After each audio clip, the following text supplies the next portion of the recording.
Welcome to Quiet Scare, where horror doesn't scream, it whispers. These are real, documented experiences, carefully curated and adapted to keep the facts clear and the atmosphere calm enough for sleep. Please like and subscribe and tap the bell to catch each new episode. No more than 3 ads in the first 15 minutes, then a clean run to the end. Quiet documentary true narration with a literary edge for sophisticated listeners. Sleep well and dream dark.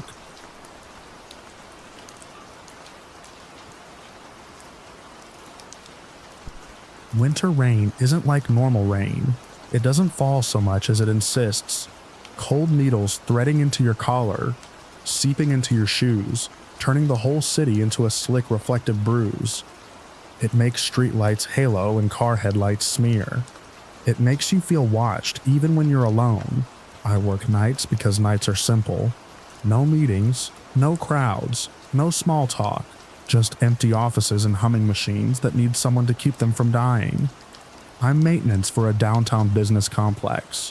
One of those shiny buildings that looks expensive until you're the one crawling behind it, tightening bolts and listening to pipes complain. My life is narrow by choice. Apartment, work, grocery store, repeat. Being an isolated worker means fewer people to disappoint, fewer people to miss you, fewer reasons to be noticed. That's what I believed anyway. The first time I saw the car, it was near the end of my shift. I was outside by the loading dock, under the awning, letting the rain drum on metal while I finished a vending machine coffee that tasted like melted pennies. The alley was empty except for the dumpsters and a dark sedan idling at the mouth of the lane. No headlights, no music, just the low, patient thrum of an engine. I couldn't see the driver. The windows were dark and the wet air made everything shine. I told myself it was nothing. Someone waiting for a ride, someone lost, someone hiding from someone else. I went back inside, finished my rounds, and tried not to think about it. At 5:30, the sky started turning that pale, exhausted winter gray. I clocked out, walked to my car in the garage, and pulled into the street. 2 blocks later, the dark sedan slid in behind me. At first, it was just there, a shape in my mirror. Then it stayed through a left I didn't need, a right I didn't mean, and a small detour that should have shaken anyone who wasn't interested. It didn't speed up. It didn't fall back. It held the same distance like it had decided that was where it belonged. I made another turn, sharp, sudden, and watched it mirror me with a calm signal flash. My fingers tightened on the steering wheel until my knuckles ached. I tried to see the plate in the rain blur. I tried to see a face. All I caught was a pale oval where someone's head might have been. And then the sedan rolled forward, steady as a metronome. I pulled into a gas station under harsh white lights, heart hammering. The sedan drove past the entrance without slowing. I sat there longer than I needed to, letting my pulse settle, telling myself I'd imagine the pattern. Winter does that, makes everything feel like a threat, because it wants you inside. When I finally drove the rest of the way home, I took main streets. I kept checking my mirrors. Nothing followed. My apartment complex was a cluster of beige buildings huddled around a courtyard that turned to slush all winter. The security lights flickered when it rained. The stairwells smelled like wet carpet and old cigarettes. I parked in my usual spot near the stairs and went inside. I slept a few hours, woke up to the sound of rain chewing on my window, and tried to shrug off the morning. That evening, I left early for my shift. The cold had teeth. The rain had turned heavier, and the wind pushed it sideways. My hood didn't help much. I reached my car and stopped so fast the breath caught in my throat. A single rose lay on my windshield, perfectly placed, its petals dark red against the wet glass like a small wound. Under the rose was a folded note. My mind scrambled for normal explanations. Prank, wrong car, some weird promotion. But the rose was too deliberate, too intimate. I took the note with stiff fingers and opened it carefully. The handwriting was neat, almost polite. You looked cold this morning. No signature, no smiley face, just that. My stomach tightened, and I looked around the parking lot. Curtains, dark windows, a TV flicker behind one set of blinds. No one standing out there. No footsteps on the stairs. The rain made everything sound far away. I took a photo of the note and the rose, hands shaking slightly. Then I crumpled the paper and stuffed it into my pocket like that could erase it. I yanked the rose off the windshield and threw it into the trash by the stairwell. It landed on top of a soggy pizza box. Petals still perfect. At work, I couldn't focus. Every time I passed a window, I checked the street below. Every time I heard a car door outside, I paused. The building felt too big and too empty, like it had extra room for things that didn't belong. Around 2 in the morning, I stepped outside to check the generator panel at the back dock. Sleet had started tiny hard pellets that snapped against the metal door and stung my cheeks. The city was quieter in sleet, as if it didn't want to disturb whatever was listening. My phone rang. I glanced down and felt the blood drain from my face. The caller ID wasn't a random number. It was my own homeland line. I don't use it, I don't give it out. Half the time I forget it exists. It's just a cheap line included in the lease. A relic jack in the wall. It rang again. I didn't answer. My thumb hovered and refused to move. I listened to the ringtone echo in the cold air, like it belonged to someone else's life. The call stopped. A second later, I got a voicemail notification. I went back inside, into the break room under buzzing fluorescent lights, and sat with my phone on the table like it might bite. When I hit play, I heard static for a moment, soft breathing, close to the receiver, then a sound that made every hair on my arms lift. My apartment's door chime, that cheap little chirp that happens when the front door opens. I know it because it annoys me every single day. Chirp. Then the faint rush of air like a door swinging inward.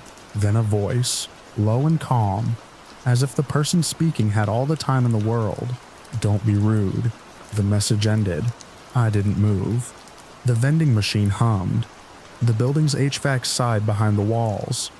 Outside, sleet rattled against the window like fingernails. My first thought was that someone had broken into my apartment. My second thought was worse, that they'd been inside long enough to make themselves comfortable. I called the police, I kept my voice steady, explained the voicemail. The note, the rose, the car that had followed me. The dispatcher asked if there was forced entry, if I saw anyone, if I felt I was in immediate danger. I said I didn't know, and that felt like the most helpless answer in the world. They said an officer could check when one was available. Winter nights make time stretch, and waiting in that stretched time felt like being pinned. I finished my shift because I couldn't leave the building unlocked, couldn't walk out and abandon everything, couldn't admit that a stranger's patience had redirected my entire life. When dawn came, I drove home with my heart stuck in my throat. I turned onto my street and saw a cruiser near the leasing office, idling. An officer met me by the stairs, rain beating on his hat. His eyes were tired in the way people get when they've seen too many versions of fear. He walked up with me. I unlocked my door. The door chime chirped, loud in the quiet hallway. Inside looked normal. Too normal. Like a staged photo of my own life. I checked the bedroom first. That's where the window faces the courtyard, where the balcony rail is close enough that someone determined could climb. The latch was still locked, but the frame wasn't. Fresh scratches bit into the painted metal around the lock, crescent gouges, as if something thin and hard had been worked into the seam. The rubber seal was slightly peeled back. There were tiny flecks of grit in the track, like the window had been worried at from the outside. I ran my finger over the damage and felt the roughness. The officer leaned in, flashlight steady, and said someone had tried to pry it. Maybe they hadn't gotten it open. Maybe they had and were careful. Rain washes away evidence. He asked if I had anyone who might do this. An ex, a dispute, a neighbor. I told him the truth. I keep to myself. I work nights. I don't have people here. Saying it out loud made it sound like a confession. After the report, after the officer left, I sat in my living room with every light on. The rain tapped at the window like a reminder. I kept hearing my own door chime in my head, over and over, and each time it sounded like permission. That evening, before my shift, I installed a cheap window alarm and wedged a dowel into the track so the window couldn't slide, even if the lock failed. I checked the peephole twice before leaving. I walked to my car with my keys threaded between my fingers because I'd seen people do that in movies, and didn't have anything better. 2 nights passed with nothing. No Rose, no calls, no sedan. That silence didn't calm me. It felt like someone stepping back to admire their work. On the 3rd morning near 6, I left the parking garage and immediately saw the sedan in my mirror. Same shape, same dark windows, same careful distance. A sickness crawled up my spine. I didn't go home. I drove toward the police precinct instead, staying on main roads, under lights, near cameras. The sedan followed through 3 intersections. Its presence so consistent it started to feel like part of the road itself. I pulled into the precinct lot hard and parked under a floodlight. I stared into my mirror, willing myself to see something, an outline, a plate number, anything. The sedan slowed at the entrance. For one breathless moment, I thought it would come in, that it would follow me right into the light and prove I hadn't imagined anything, that I wasn't just a jittery night worker unraveling from too much cold and too little sleep. But it didn't. It rolled past the lot, turned the corner, and vanished like it had simply decided the game didn't need witnesses. I sat there until my hands stopped shaking. Then I went inside and filed a second report. I showed them the photos. I played the voicemail. They listened, nodded, took notes, procedure, paper, polite sympathy. The kind of response that happens when a threat hasn't turned into a headline yet. When I drove away, I didn't feel safer. I felt marked. That day, I didn't return to my apartment. I went to a storage place and rented the smallest unit they had. I drove back to the complex once midday, when the courtyard was full of wet footprints and normal life, and packed what I could in a hurry. Clothes, important documents, my laptop, a few tools I couldn't replace easily. I left furniture, I left the cheap dishes, I left anything that could be bought again. While I carried boxes down the stairs, I kept expecting to hear my door chime behind me, to feel a presence in the hallway. The building was quiet except for the rain and the distant churn of traffic. I dropped my keys at the leasing office and told the manager I was breaking my lease. He started to argue until he saw my face. I didn't explain everything. I didn't have to. Some people can tell when a story has teeth. That night I checked into a motel on the other side of the city, one with flickering neon and a heater that rattled like it was dying. I parked where I could see my car from the window. I kept the curtains cracked. I slept in short bursts with my phone in my hand. Weeks later, after I'd moved again, farther, quieter, somewhere I'd never driven past on my old routes, I got a piece of mail forwarded from my old address. No return label, just my name in careful handwriting. Inside was a single petal, pressed flat and dry, the color of old blood, and a note. And a note, "You still look cold." I burned it in the sink and watched the ash curl and vanish. I told myself the distance would matter. I told myself the relocation would be enough.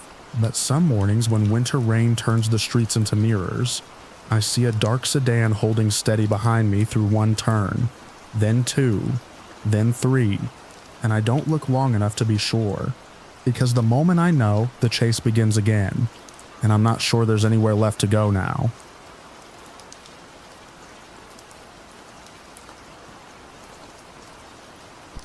I found the footprints on a Tuesday, the kind of winter morning where the world feels padded by snow and the house feels like a sealed container, heat ticking through the vents, windows edged with frost, everything quiet enough that my own footsteps sounded intrusive. I was carrying laundry down the hallway when I stopped so abruptly. The basket tilted and a shirt slid to the floor. Small muddy prints dotted the runner rug. Not big boot marks, not mine, not an adult's. They were narrow and close together, like someone had tried to step lightly. The mud looked fresh, still dark and damp, and it didn't spread beyond the prints. No drips, no trail, just a neat little line starting near the front hall closet and fading out by the linen cabinet. I crouched and touched one with 2 fingers. Cold mud, wet, smelled like wet earth and old leaves. the kind you only notice when snow melts and reveals what's been hiding underneath. I stood up and did what I always do. I tried to make it make sense. Maybe I'd tracked in slush and somehow didn't notice. Maybe a draft had pushed something under the rug. Maybe the snow outside had melted enough to seep somewhere I hadn't checked. But the entryway mat was dry. My boots were in the closet. The front door was locked, chain latched like always, and I live alone. I cleaned the prints with a paper towel and disinfectant, scrubbing until the rug fibers looked bruised. Then I stared at the blank hallway like it had betrayed me, and I told myself the only thing a skeptical person can. Winter makes houses weird. That night I checked my locks twice anyway. The next morning I walked into my kitchen and felt my stomach drop. Every cabinet door was open. Not one or two, all of them. Upper cabinets, lower cabinets, the pantry, the narrow one I keep baking sheets in. Everything gaped at me like the room had yawned and never closed its mouth. It looked staged, unreal, like I'd walked into a photograph labeled before. I stood there, listening. The refrigerator hummed. The furnace breathed. The house settled with soft creaks. Outside, wind scratched at the siding. I started closing the doors, one by one, trying to convince myself I'd left them like that. Sleepwalking, maybe. A half-remembered late-night snack. But I don't sleepwalk. I don't forget whole rooms. When I closed the pantry, I noticed the cereal box was shifted forward, the rice bag tilted wrong, and the peanut butter jar had moved shelves. Little changes. Exactly the kind that make you doubt your own memory. Then I saw a smear low on the inside of the pantry door. Brown and gritty. Mud again. That was the moment my explanation stopped sounding responsible and started sounding desperate. I checked every door and window in the house. Deadbolts, latches, basement window. The little bathroom window I'd sealed shut with fresh caulk. The garage door. Nothing was broken. Nothing was forced. The house looked intact, solid, mine, but something had been inside. I went to my office and pulled up my security camera feed. I'd installed a motion-activated camera in the living room months ago, after a rash of car break-ins on our street. It wasn't paranoia, just precaution. A quiet insurance policy against the unknown. The event log showed motion at 2:13 a.m. My throat went tight as I clicked the clip. The living room appeared in night vision gray. Couch, coffee table, the corner of the entryway. For a few seconds, nothing moved. The camera adjusted, brightening slightly, then a shape slid into frame. Low, like someone crawling. It rose part way, close to the lens, and the image warped in that fisheye way cameras do at short range. For one terrible second, the face turned toward the camera. A distorted face. Not a clear picture. More like a smudged reflection pressed too close. Dark holes where eyes should be. A mouth opened into blur. Something wet clinging to hair or skin. The camera struggled to resolve it, flickering between sharp and smeared. Then the figure moved away, hugging the floor, and disappeared toward the kitchen. The clip ended. I watched it again, and again. Each time my brain begged the distortion to resolve into something harmless. A hoodie, a hat, a prank mask. But it didn't become harmless. It stayed exactly what it was. A person in my house while I slept. I scrolled back through older clips. More motion alerts. Not every night, but enough to make me feel sick. Quick flickers in the hallway. A brief shadow near the kitchen doorway. Always late, always low. This wasn't a one-time mistake.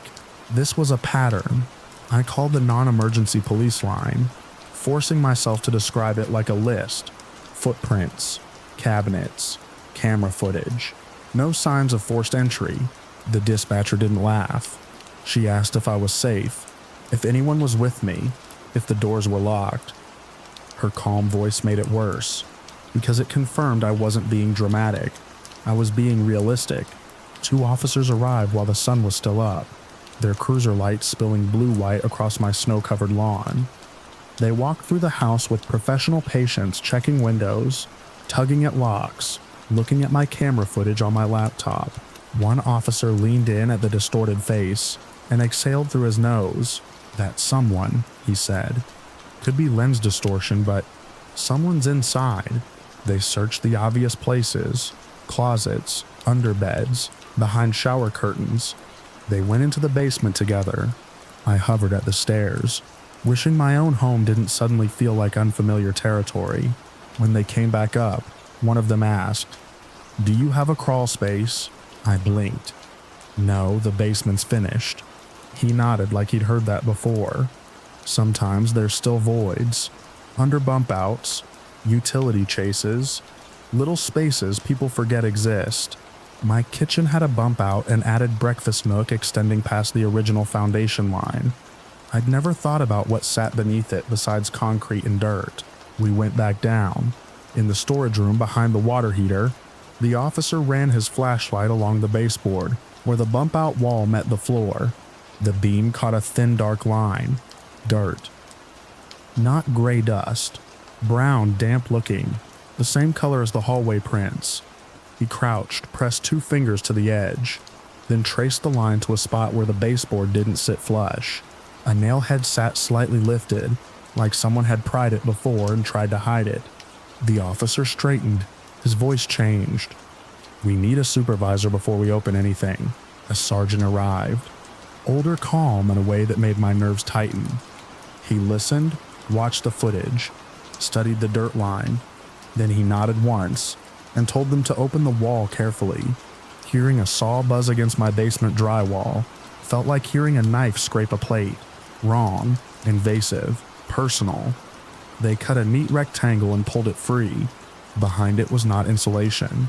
It was darkness, and it smelled warm, sour, thick, like a closed dumpster in summer, except it had been hiding in my winter house. The smell hit the back of my throat and made my eyes sting. The sergeant angled a flashlight into the void. The beam revealed a shallow space under the bump out, maybe 2 to 3 feet high at most. Dirt floor, packed down in places like something had laid there. Scraps of plastic, a torn piece of fabric, a crumpled fast food wrapper, an empty lighter, a bottle with cloudy water, and in the far corner, a dark mound that wasn't dirt, recent biological waste. My stomach rolled. I had to grab the edge of the water heater to steady myself. This wasn't a raccoon. This wasn't a draft. This was a person living inside the structure of my home. The sergeant spoke toward the opening, voice firm. "Police. If you're in there, come out with your hands visible." Silence. The officers didn't crawl in right away. They fed a pole camera into the gap, watching a small screen. I watched their faces instead. How their eyes narrowed. How their shoulders tightened. "Someone's in there," the sergeant said. "Ma'am, stay back." A flashlight beam jittered inside the void. One officer lowered to his stomach and eased his shoulders through the opening, another anchoring him by the belt. The house felt suddenly too quiet, like it was holding its breath, then movement fast and low. The officer jerked backward, scrambling out, and a human shape surged toward the opening like a startled animal lunging for daylight. It was a man, thin, filthy, hair matted flat with grime, skin grayish under the dirt. He moved on elbows and knees, eyes wide and shining in the flashlight glare. He didn't speak. He didn't plead. He just tried to squeeze past the officer into my basement. They caught him at the shoulders. In the struggle, his hand slapped the concrete, leaving a wet brown print.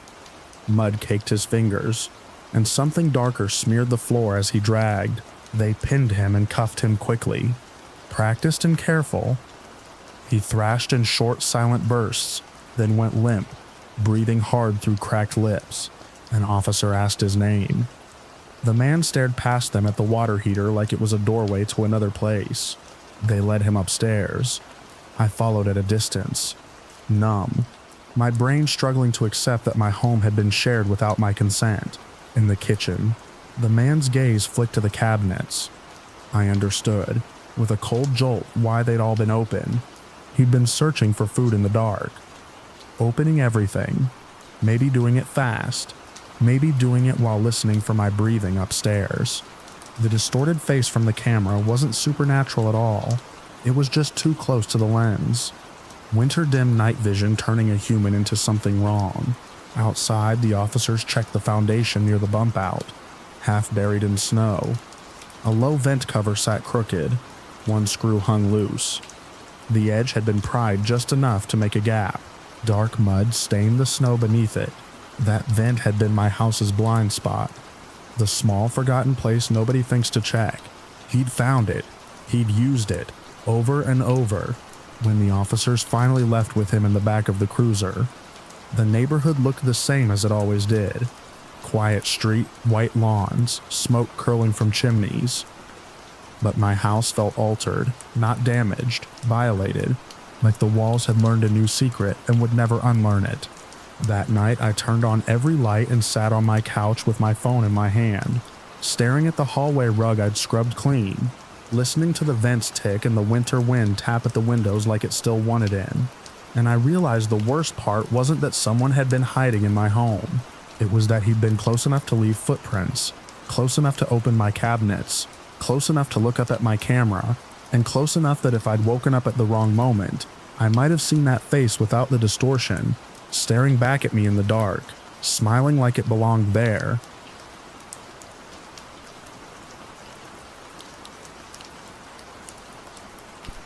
Snow makes the world smaller. It swallows the edges of things, ditches, fences, distance, and it quiets the engine until every little sound in the cabin feels too loud. My breath rasped my scarf. The heater blew lukewarm air that smelled like dusty plastic. Outside, fog pooled over the road like something poured from a bucket, and my headlights could only carve a short, pale tunnel through it. I wasn't doing anything dramatic. I was just trying to get home. I'd stayed late at work, then taken the highway the way I always did.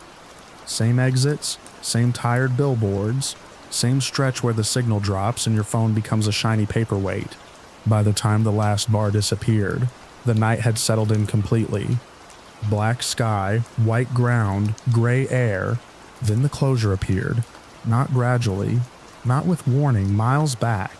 Just barricades and cones shoved across the highway lane, like someone had changed their mind halfway through setting it up. A big orange sign leaned at an angle. Road closed ahead. Under it, zip-tied to the metal frame, was a flap of cardboard with a thick black arrow and a message scrawled in marker. Detour row? Old Mill RD. The handwriting looked hurried. Angry, almost. The arrow was heavy enough that the marker ink had bled through and wrinkled the cardboard. I slowed to a crawl and stared into the fog beyond the barricades, looking for a deputy car, a work truck, anything official. No flashing lights, no reflective vests, no rumble of machinery, just emptiness. My first instinct was to turn around. My second was to not waste time doing it, because the road behind me was narrow and slick, and I was tired, and the only offered solution, Old Mill Road, was right there, pointing like a finger. So I took it. The exit dumped me onto a back road that instantly felt wrong. Not because it was unfamiliar, but because it felt unused. Snow lay thick across it, packed down in the middle by earlier tires and untouched at the edges. The trees crowded close, branches drooping with ice, and the fog made the woods feel deeper than they should have been. Half a mile in, I saw another sign. Not printed. Cardboard again. Marker again. Same thick arrow. I swallowed and kept going. The road turned and dipped. My tires hissed and crunched. The fog thickened in the low spots and thinned on the rises, like the land was breathing. Every few minutes, another handmade detour arrow appeared on a stake, guiding me farther away from anything that looked like a town. I tried my phone again. Still no service, no map. Just a blue dot floating over nothing. Fine, I muttered like the road could hear me. Just get me back to something paved. That's when the trees opened up. A field spread out on my right, flat and blanketed in snow. The fence line half buried. The fog sat low over it, and in the wash of my headlights I saw dark shapes standing out there. At first I thought they were hay bales. Then my brain caught up and my stomach went tight. They were people. A group, maybe 15, maybe 20, spaced out across the field in a wide, loose arc, all facing the road. They didn't move. Not one of them shifted or waved or lifted a light. They just stood there in winter coats like mannequins in a frozen display. My hands clenched on the steering wheel, so hard my fingers ached. I drove past without slowing any more than I had to. I kept my eyes on the road, but the field stayed in my peripheral vision like a bruise. Their silhouettes didn't react to my headlights at all. They didn't even flinch. When the last figure vanished behind me, the back of my neck prickled with the certainty that if I looked in the mirror, I'd see them moving. I didn't look. The road narrowed again, pulling me back into trees. The detour arrows kept appearing. Always the same handwriting, always pointing me deeper. I started searching for any place to turn around. Driveways, wide shoulders, a break in the snowbank, but the ditches were deep and the shoulders were soft. The back road felt like it had been designed to punish indecision. Then my headlights caught a vehicle ahead. An SUV angled partly into the lane like it had slid and been abandoned. No hazards, no dome light. The windows were dark. I slowed, heart thumping. A stopped car on a winter road is usually bad luck, but it's also usually a person who needs help. I leaned forward, scanning for someone waving from the side. A figure by the ditch. Anything. Nothing. As I crept around the SUV, movement blossomed out of the fog. People stepped into the road from both sides. Quiet, smooth, coordinated, like they'd been waiting just beyond the reach of my lights. In seconds, my car was surrounded, and every one of them wore an animal mask. A deer with antlers, a boar with a blunt snout, a rabbit face with long ears, a fox, sharp and pale, something bird-like with a hooked beak. The masks were rigid and realistic, the eye holes dark. Their winter coats and boots made them look normal from the neck down, which somehow made the masks worse. One of them, deer, moved in front of my hood and lifted both hands. Palms out, the universal signal for stop. The gesture was calm, patient. I hit the door locks. The click sounded tiny inside the car. A gloved hand pressed flat against my driver's window. Not banging, testing. Another hand slid along the passenger door like it was feeling for a handle. They didn't shout. They didn't speak at all. My breath came fast. I could feel my pulse in my teeth. Everything in me screamed that if I stopped, if I opened a window, if I gave them a conversation, it would become a negotiation I couldn't win. So I didn't stop. I eased forward, slowly at first, letting the car creep like I was proving I wouldn't be bullied by bodies in the road. The deer mask stepped backward, still holding its hands up, still calm. The others shifted with it, parting just enough to let my hood slide through. They let me go, not like I'd escaped, like they'd released me. And that's when the shape of it clicked in my head. Those handmade arrows, the closure, the field of silent people, this road that offered no easy turnarounds. It wasn't random, it was a funnel. A set of hands steering me without touching the wheel. I pressed the accelerator harder. In my mirror, their masked heads didn't track me like curious onlookers. They tracked me like a team watching a plan progress. The fog swallowed them behind the trees. Then, for a few seconds, I convinced myself that was it. That the sight of a moving car was the thrill. The whole point, some winter cult game played on back roads. Then the road straightened, and something stretched across it. A beam laid low and dark from shoulder to shoulder, dusted with snow. In my headlights, metal points flashed, spikes protruding upward at an angle. A tire killer. My brain went cold and blank. My body acted first. I yanked the wheel right, aiming for the sliver of shoulder where the snowbank dipped. The car skidded, rear end swinging out, tires searching for grip. For one terrifying heartbeat, I felt the drop of the ditch tugging at me, ready to swallow the right side whole. I corrected hard, hands fighting the wheel, and the car jolted over uneven packed snow. Something scraped underneath plastic maybe, or ice, and the whole frame shuddered. Then I was past it. The spikes flickered under my headlights like teeth. I cleared the barrier by inches, close enough that I saw the frost clinging to the metal. I didn't slow down. I couldn't. If my tires had gone, I would have been stuck right there in the fog with a beam of spikes behind me, and whatever was waiting ahead. I accelerated until the engine whined. In the rearview mirror, headlights bloomed, bright and low, cutting through the fog with purpose. A vehicle had started up behind me, fast enough to make the distance shrink. They weren't trying to pass. They were trying to keep me moving where they wanted me. The road twisted. I took the corners too fast, tires slipping and catching, my stomach lurching every time the car drifted toward the snowbank. The fog made everything feel close and claustrophobic, like the woods were leaning in to listen. Another handwritten sign loomed at a fork, arrow pointing left. The left road looked narrower, darker, swallowed by trees. The right road was slightly wider, with a row of utility poles fading into the haze like a stitched scene. I went right. Funny thing, out there hanged. Tals mowed mutt. I went right, I banged in auf Wortkob. The headlights behind me hesitated, then swung right too. My phone flickered. One bar appeared, then two. The screen stuttered as if it was waking up. I stabbed the call button and dialed 911. It rang once, then connected with a crackle. I gave the dispatcher the only landmarks I had. Back road off the highway closure. Detour says Old Mill. Fog. Winter field. People in masks. Someone chasing me. There was a spiked barrier on the road. My voice too fast and too sharp. She asked for my location. I told her I didn't know. I told her I was following utility poles and praying for a sign. The headlights behind me flared closer, and for a split second I saw the outline of the vehicle. A dark shape, tall, like the SUV I'd passed. My throat tightened. I kept talking anyway, because the sound of another human voice, even a distant one, was the only thing keeping the night from swallowing me whole.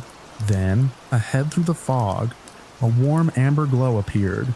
A gas station. Not big, not bright, just an island of light and cheap signage in a sea of gray. The lot was plowed, and the pumps stood like stiff sentries. I aimed for it like I'd spotted land after treading water. As I turned in, the pursuing headlights slowed at the entrance. And by the ward that. The car didn't occur. As we in our bacon vord, that's where said me and that. They stayed on the road. They stared into the lot for a long, horrible moment. Two beams of white light pressed against the station's warm glow. Then they pivoted away and vanished back into the fog like they'd never been there at all. I parked crooked near the door and stumbled inside, leaving the engine running. The bell over the entrance chimed, bright and ridiculous. The clerk behind the counter looked up slowly, eyes narrowing the way people's eyes do when they're deciding if you're danger or just desperate. I must have looked like something dragged out of a storm. Red-faced, shaking, snow crusted along my boots. I need the police, I said, voice thin. Now. He didn't argue. He just slid his landline toward me like he'd done it before.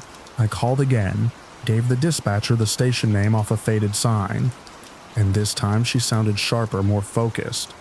She told me units were en route. She told me to stay inside. She told me not to go back out to the car. I sat on the edge of a plastic chair by the coffee machine and tried to stop shaking. The clerk didn't ask questions. He just kept glancing at the windows, like he didn't want to see what might be watching from the fog beyond the pumps. When the first deputy arrived, the patrol lights painted the snow outside in frantic colors. A second pulled in behind him. They came inside with that calm, controlled posture people wear when they've already accepted the night might be ugly. I told them everything. The closure, the handwritten detour signs, the people standing motionless in the field, the masks, the way they surrounded my car without speaking, the spike barrier, the chase. One deputy's jaw tightened when I mentioned the spikes. He exchanged a look with the other like that detail clicked into a file already open in their heads. They walked me out to my car and shined flashlights over the tires and under the frame. One of them crouched near the right side and pointed at a fresh scrape along the underside. He photographed it without comment. Then he told me they'd escort me home. The drive back was a blur of patrol lights ahead of me, and my own headlights on the snow. The fog thinned as we got closer to town. Street lights returned. Houses appeared. The world slowly remembered it was inhabited. In my driveway, the deputy waited until I was inside with the door locked before he left. I didn't sleep. Every time I closed my eyes, I saw that field. Dark figures standing perfectly still, spaced like a pattern, like markers on a map. Like the first quiet proof that the detour wasn't meant to help anyone get around to closure. It was meant to bring someone like me exactly where they wanted. The next afternoon, curiosity got the better of me. I checked local updates, hoping for a headline about arrests or road hazards removed. There was nothing public, nothing official, just a few neighborhood posts about strange signs and backroad weirdos. The kind of thing people laugh off because the alternative is admitting that coordinated traps can exist in places you thought were empty. I told myself the deputies handled it. I told myself they found the barrier, found the masks, found the SUV. But late that night, my phone buzzed with a single message from an unknown number. No greeting, no name, just a photo, a handwritten detour sign on cardboard, thick black marker, a heavy arrow, and beneath it, in the same angry handwriting, next time. Stop.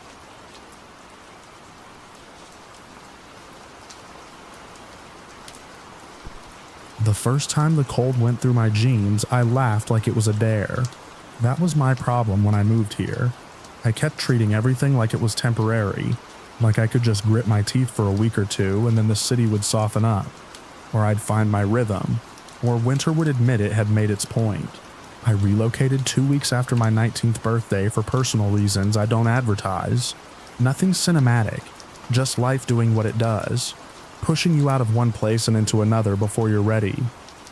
Back home, winter meant wet sidewalks and the occasional snow day. Here, winter meant the air was a thing with weight. The cold didn't sit on your skin, it invaded. My apartment was what I could afford. A room over a closed bar in a neighborhood where the streetlights flickered like they were tired of trying. The landlord called it up and coming, which felt like a joke told with a straight face.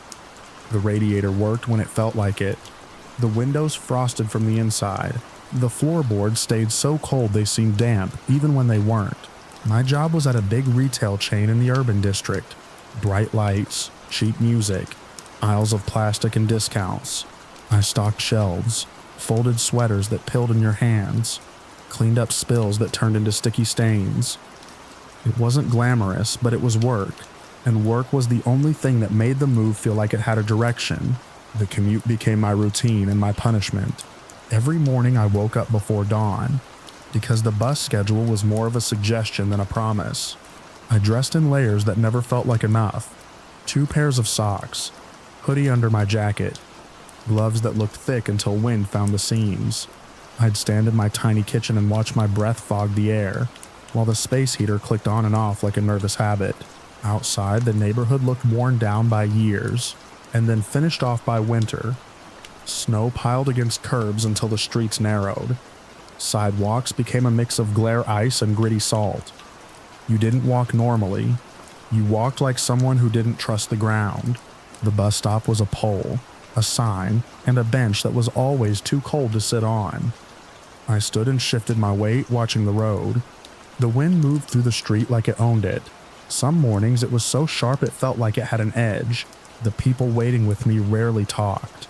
Everyone was bundled, eyes half-lidded, conserving energy, retail uniforms under coats, construction boots, backpacks with torn straps. A woman with a kid leaned against her, both of them still half asleep.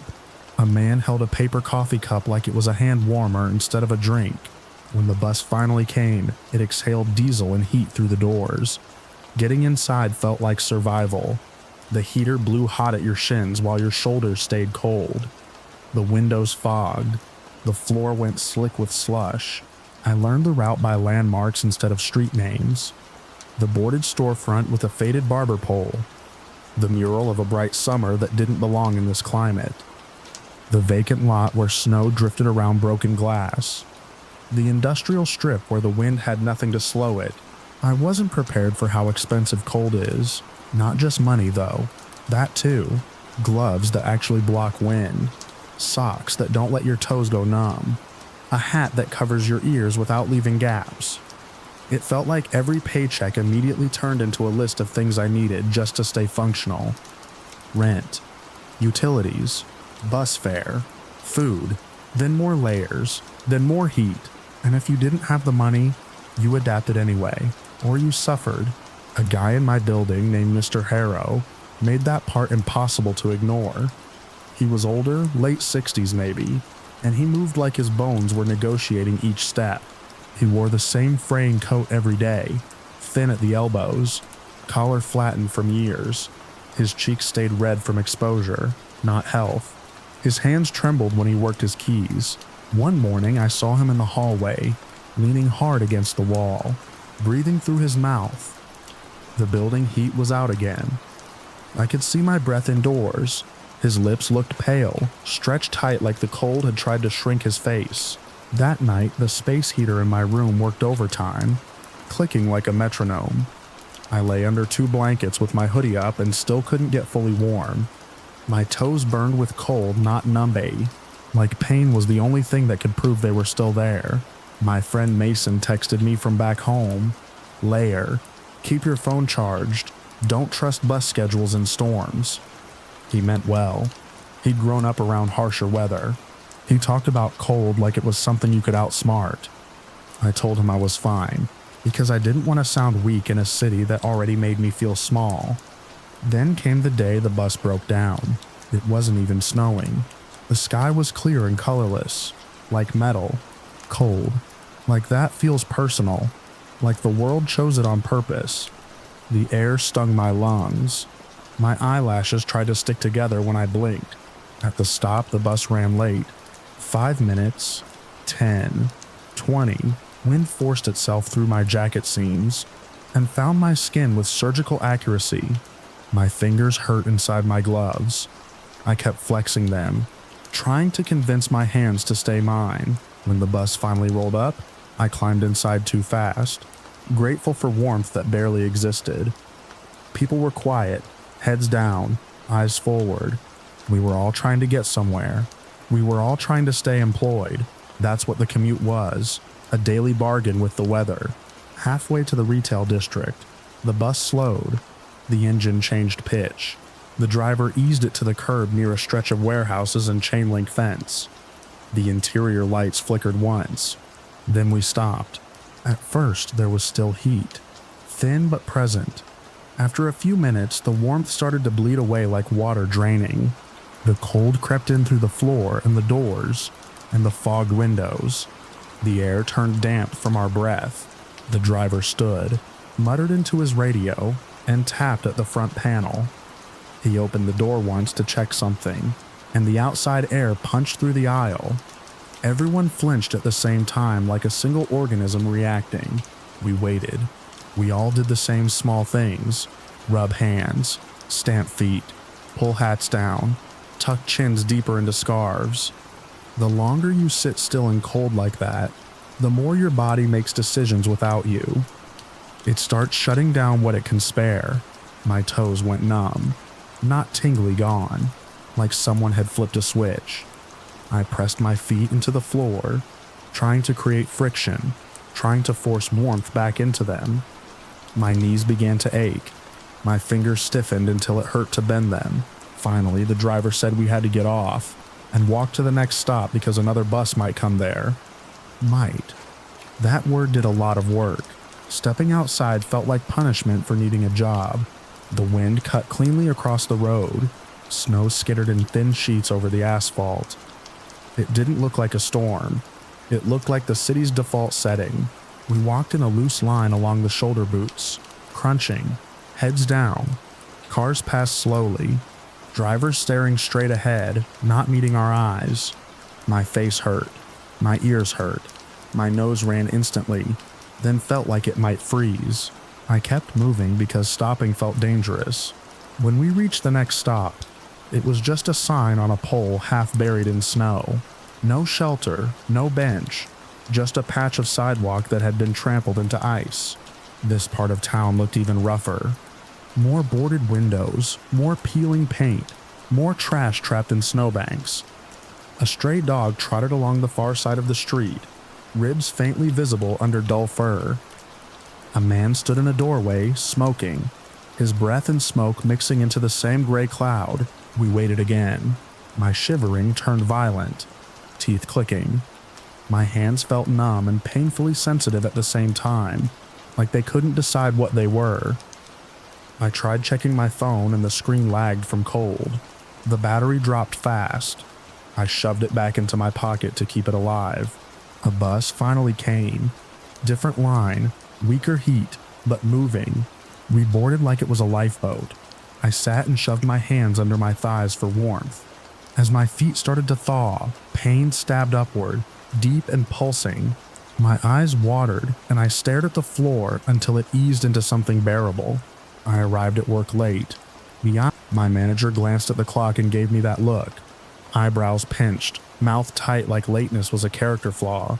I apologized because explaining wouldn't change anything. I clocked in and went straight to unloading boxes. Hands clumsy, mind foggy, trying to make my fingers obey. Under bright store lights you'd think the world was easier, but the cold follows you in. Customers tramped slush across the floor. Salt stains bloomed on the entry mats. People complained about prices, about lines, about how the shelves looked messy. They complained like comfort was something they were owed. My break came, and I went to the restroom and stared at my face in the mirror. Cheeks blotchy, nose pale at the tip, lips cracked. I didn't look tough. I looked like someone being worn down. When my shift ended, it was already dark again. That was another lesson here. Winter steals daylight early, leaving you with more cold hours than you feel like you can afford. The bus ride home was quiet. Everyone looked tired in the same way. Shoulders slumped, eyes unfocused. The city passed outside the windows like a video on loop. Dim blocks, snow piled against fences, lights blurred by frost. At my stop, I walked the last few blocks through my neighborhood. The streetlights buzzed. Snow squeaked under my shoes. My legs felt heavy. Every breath came out loud in my ears. Near my building, Mr. Harrow was outside again, hunched at the front door, fumbling with his keys. His shoulders shook. He wasn't doing it for drama. He was doing it because his body couldn't stop. I climbed the steps and held the door open. He shuffled inside and leaned against the hallway wall, breathing shallowly. The building was cold enough that our breath still showed indoors. His eyes were watery, unfocused, fixed on nothing. He muttered something about the heat. I didn't have an answer. Neither of us did. I just stood there for a second, feeling the shape of the problem. Cold plus poverty equals a kind of slow violence that nobody calls violence because it doesn't happen all at once. In my apartment, I peeled off layers and stood still, listening to the space heater click. My fingers were red and swollen. My skin felt tight across my knuckles. I stared at the window where frost spread in branching patterns from the corners, and I finally understood something I'd been resisting since I arrived. Adaptation isn't a moment. It's a routine. It's endurance. It's waking up when it's still dark, layering up, walking carefully, waiting for a bus that might not come, showing up anyway, taking the hit, and doing it again the next day because you don't have the luxury of stopping. I didn't feel brave. I didn't feel ready. I just felt present, still here, still standing, still able to move through it. Tomorrow I'd do it all again. The bus stop, the wind, the neighborhood, the bright store lights, the long ride back. Not because it would get easier fast, but because this was what my life looked like now, and if I was going to survive it, I had to keep going. One commute at a time until winter loosened its grip, or I learned to live inside it, still.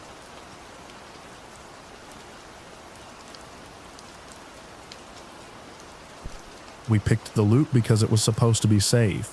A simple winter trail inside the national park. Packed snow, clear sky, late afternoon light, an overlook, and back to the car before sunset. My wife wanted photos of the valley.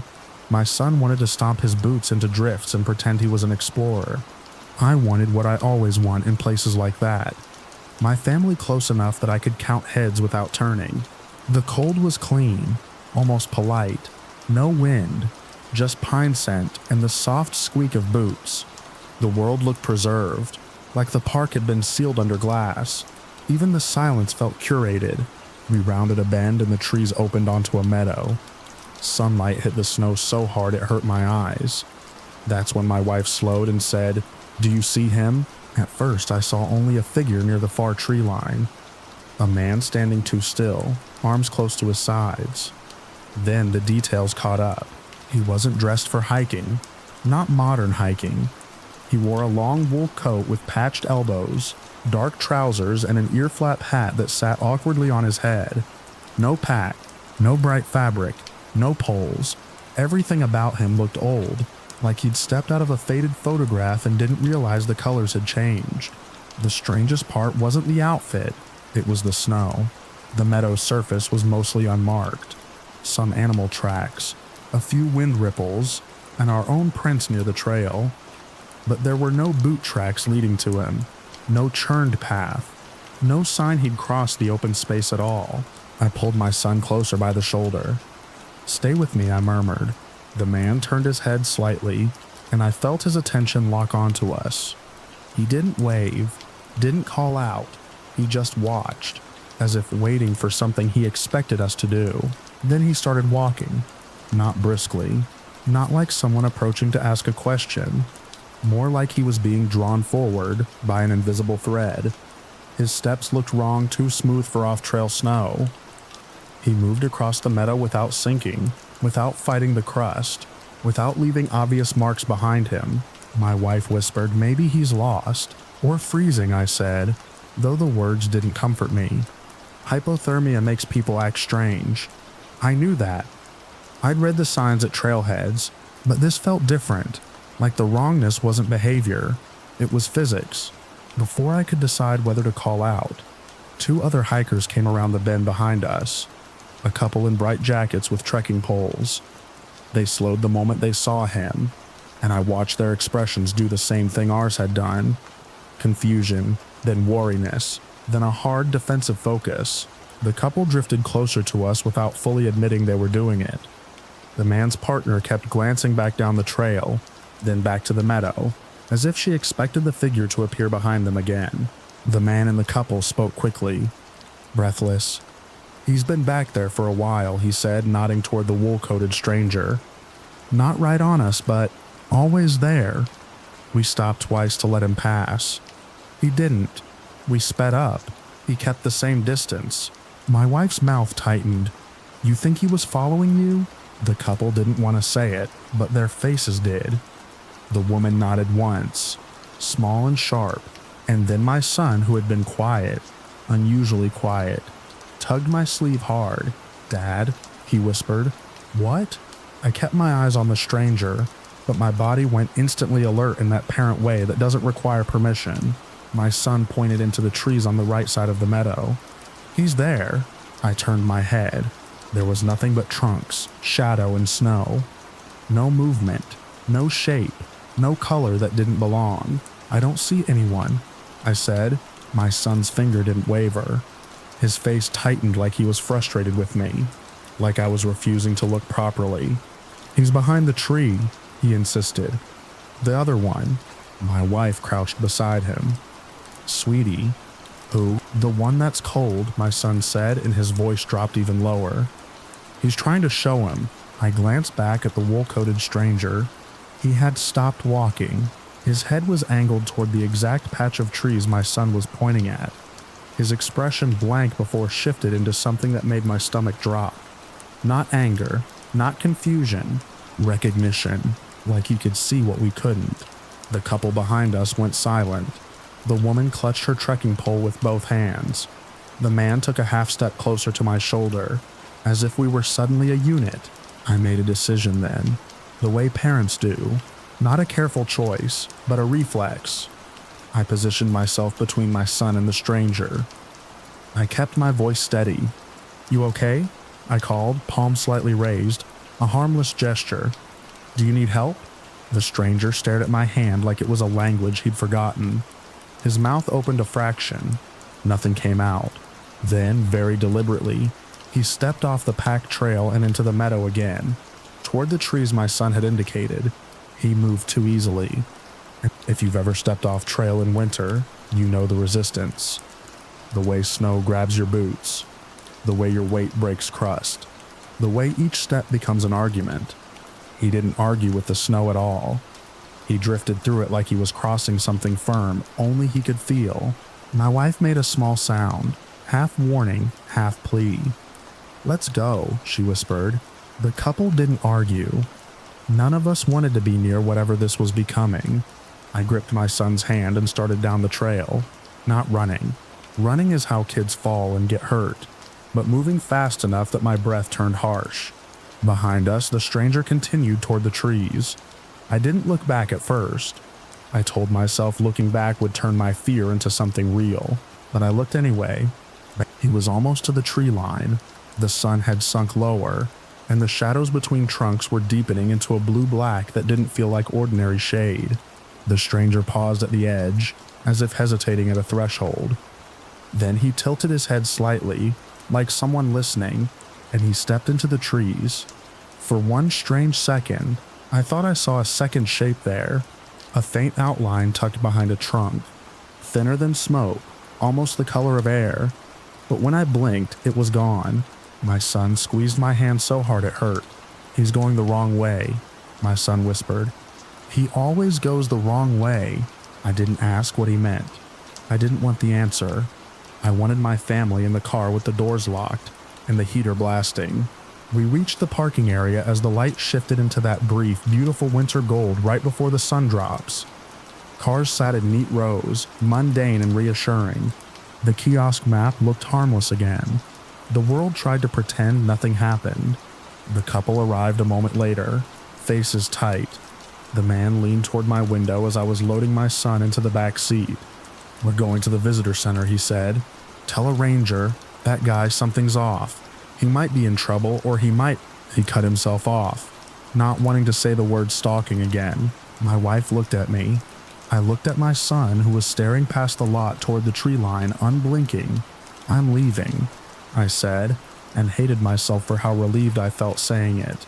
"I'm sorry." The couple drove off toward the visitor center. I turned the opposite way and headed toward the park exit. In the rearview mirror, the meadow was already fading into dusk, the tree line becoming a single dark band. That night, my son woke up crying, not screaming, crying the way kids cry when they've seen something they can't fit into their world. I sat on the edge of his bed while my wife rubbed his back. He didn't have a face. My son whispered into his pillow. "Who didn't?" My wife asked gently. "The cold one," my son said. "He's been there a long time. He wanted to go home, but he can't remember where home is. He was showing the coat man, but the coat man keeps trying again. He keeps doing it again." "Doing what again?" I asked before I could stop myself. My son turned his head and looked at me with absolute seriousness. "Leaving before dark," he said. "He leaves before dark, and then it's not before dark anymore." I told myself it was a nightmare, a kid's brain chewing on a scary moment. I told myself the stranger was real and lost, and my son's mind had decorated the experience with invisible helpers the way children do. The next morning, I called the park line and described what we'd seen. Meadow, time, old-style coat, odd behavior. The person on the phone asked the usual questions. Did he threaten you? Did he have a weapon? Did he seem injured? I answered no, and I don't know. There was a pause that felt like judgment. "We'll check the area," she said. "Winter conditions complicate searches. If you see him again, notify a ranger immediately." I didn't plan on seeing him again. I didn't plan on coming back at all. Weeks turned into months. Snow softened. Trails reopened. My wife stopped bringing it up out loud, but I could tell she still replayed it. The way you see someone in an odd hat at a gas station, and your brain flashes back to a tree line at dusk. Then, in early spring, I got a call from an unfamiliar number. A park investigator. His voice was careful, professional, and already tired. They had found remains, not far from the meadow, down in a ravine that would have been hidden by deep snow all winter. Long-term missing, he said, possibly decades. Clothing and gear suggested someone who'd vanished years ago. He asked if I could come in and give a formal statement. And then, carefully, he asked if my son could describe what he'd seen. At the station, they showed us an old driver's license recovered from a damaged wallet. The photo was faded, the corners worn, but the face punched the air out of my chest. Same narrow jaw, same set of the eyes, same stubborn mouth. The investigator slid a second photo across the table. An old family picture taken in snow beside a car. The missing man wore a wool coat with patched elbows, an ear flap hat. He went missing on a winter hike, the investigator said. Late afternoon, clear conditions. He left camp to make an overlook before sundown. My wife's hand found mine under the table. Search teams never located him. The investigator continued. We have theories, accidents, exposure, but he glanced at my report, then away. You said you saw someone. I told him everything. Even the part about the snow having no tracks.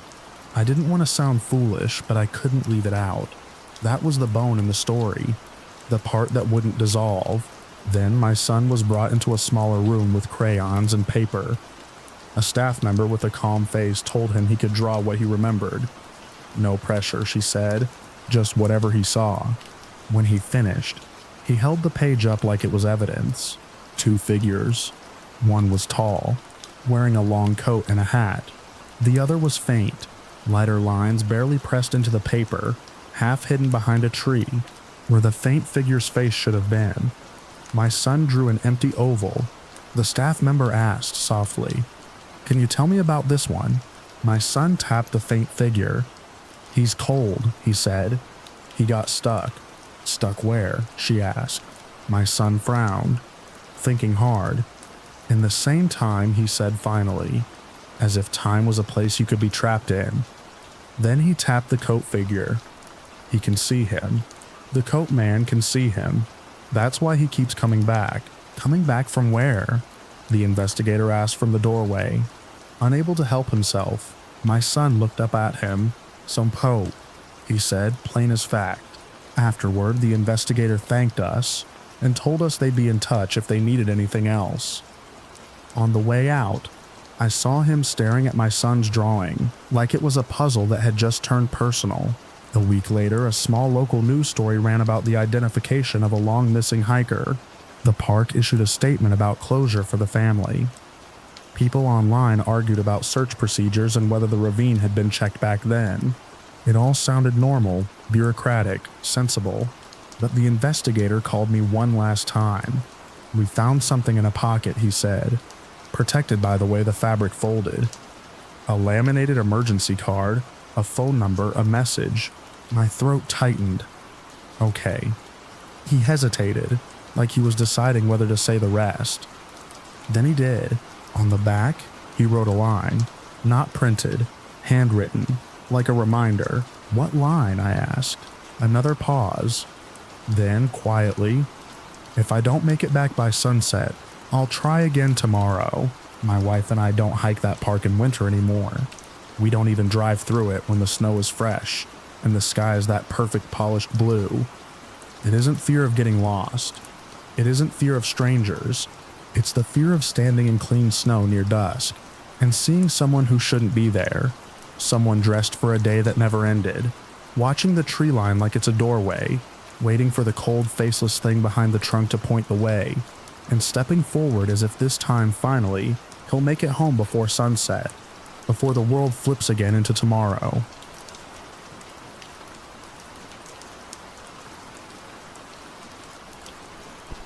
Snow didn't fall that night. It attacked. It came in hard, sideways sheets that turned my headlights into 2 pale smears on a wall of white. The rural highway had stopped feeling like a road and started feeling like a suggestion. 2 darker grooves under drifting snow, bordered by tree shadows that leaned in whenever the wind surged. Then my engine gave a wet cough and died. The dashboard flickered like it was deciding whether I deserved warning lights. The heater blew one last breath of lukewarm air and quit. My phone showed 1 bar for a second, then none. I tried the ignition again and again until the starter only clicked, thin and embarrassed. I was 26, alone, too far from the last town to walk confidently, and too cold to sit and pretend this was fine. I got out, popped the hood, and stared at the engine like I could shame it into working. The wind shoved snow down my collar and onto the back of my neck. My fingers went stiff inside my gloves almost immediately. Whatever was wrong, I didn't have the tools or the knowledge to fix it. So I did the only thing left. I waited. The storm swallowed sound so completely that when headlights finally appeared, they seemed unreal, two dull coins moving through the blizzard, growing larger until the shape behind them rose up into a tall boxy vehicle. A big truck, high cab, wide grille, the kind of thing that looked like it could bully the weather into moving aside. It slowed and stopped ahead of my car. The driver's window rolled down halfway, and a wedge of warm air and cigarette smell cut through the cold. The man leaned toward me. Cap pulled low, big shoulders, face half lit by his dashboard glow. "You gonna freeze out here?" he said, like it wasn't a question. I told him my car died. I told him where I was headed, back toward town, anywhere with lights. He listened with a blank patience that felt practiced. Then he nodded once and jerked his chin toward the passenger side. "Get in, I'm going that way." Every safety instinct I had tried to rise up, but the storm stepped on it. My teeth were starting to chatter. My knees felt weak.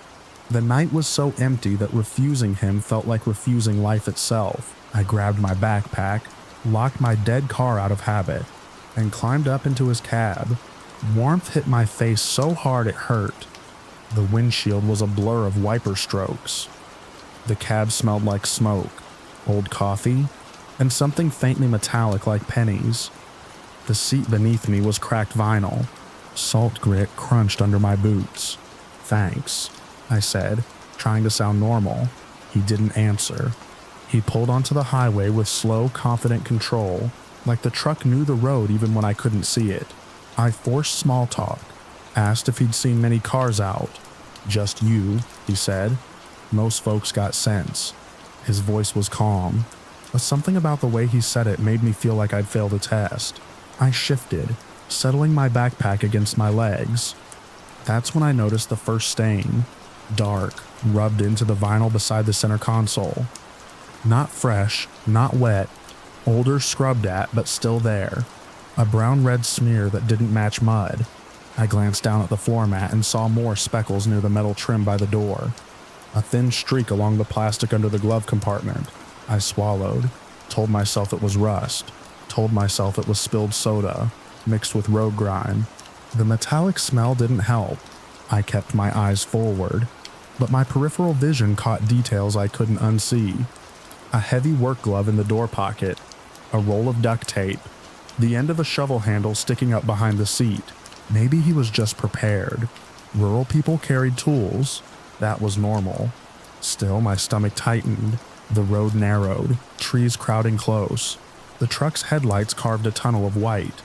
Then, without warning, he turned off the main highway, not onto a marked road, onto a thin break between snowbanks, a narrow track leading into the trees.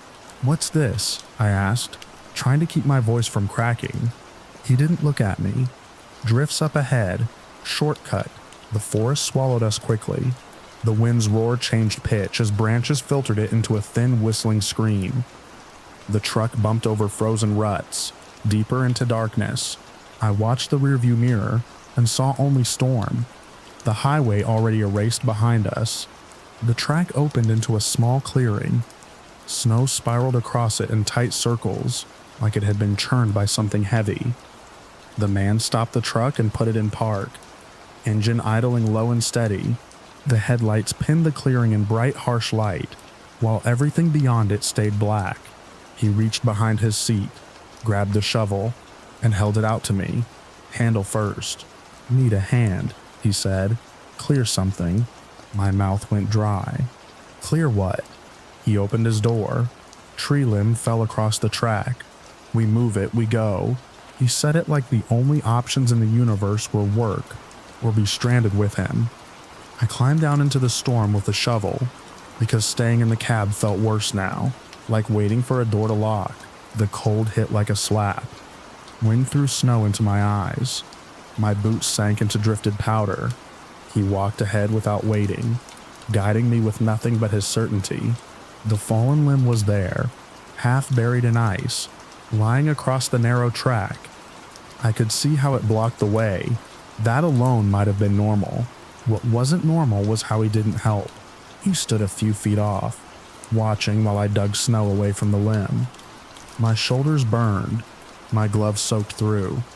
Every scrape of the shovel sounded too loud in the empty woods. When I finally freed enough of it to try rolling it, it barely shifted. He stepped closer. "Use your hands." I stared at him, then down at the limb crusted with ice. My pulse thudded in my ears. I obeyed. The moment I lifted and the limb shifted, something dark appeared beneath it on the snow. Irregular stains pressed into the drift, like footprints that weren't quite footprints. Like something had leaked and then been covered, leaked and then been covered again. My throat tightened so hard I couldn't breathe for a second. He saw me looking. He didn't ask why, didn't explain. He just reached down, grabbed the limb with one hand, and yanked it away with a strength that made it seem less like a fallen obstacle and more like a prop he'd placed. The track opened deeper into the woods. He straightened and nodded into the darkness. "Another thing up there. Come on." "No," I tried to say.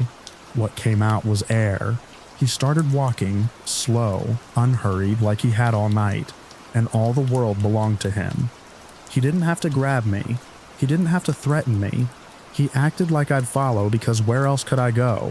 The truck idled behind us, patient, warm, and completely his.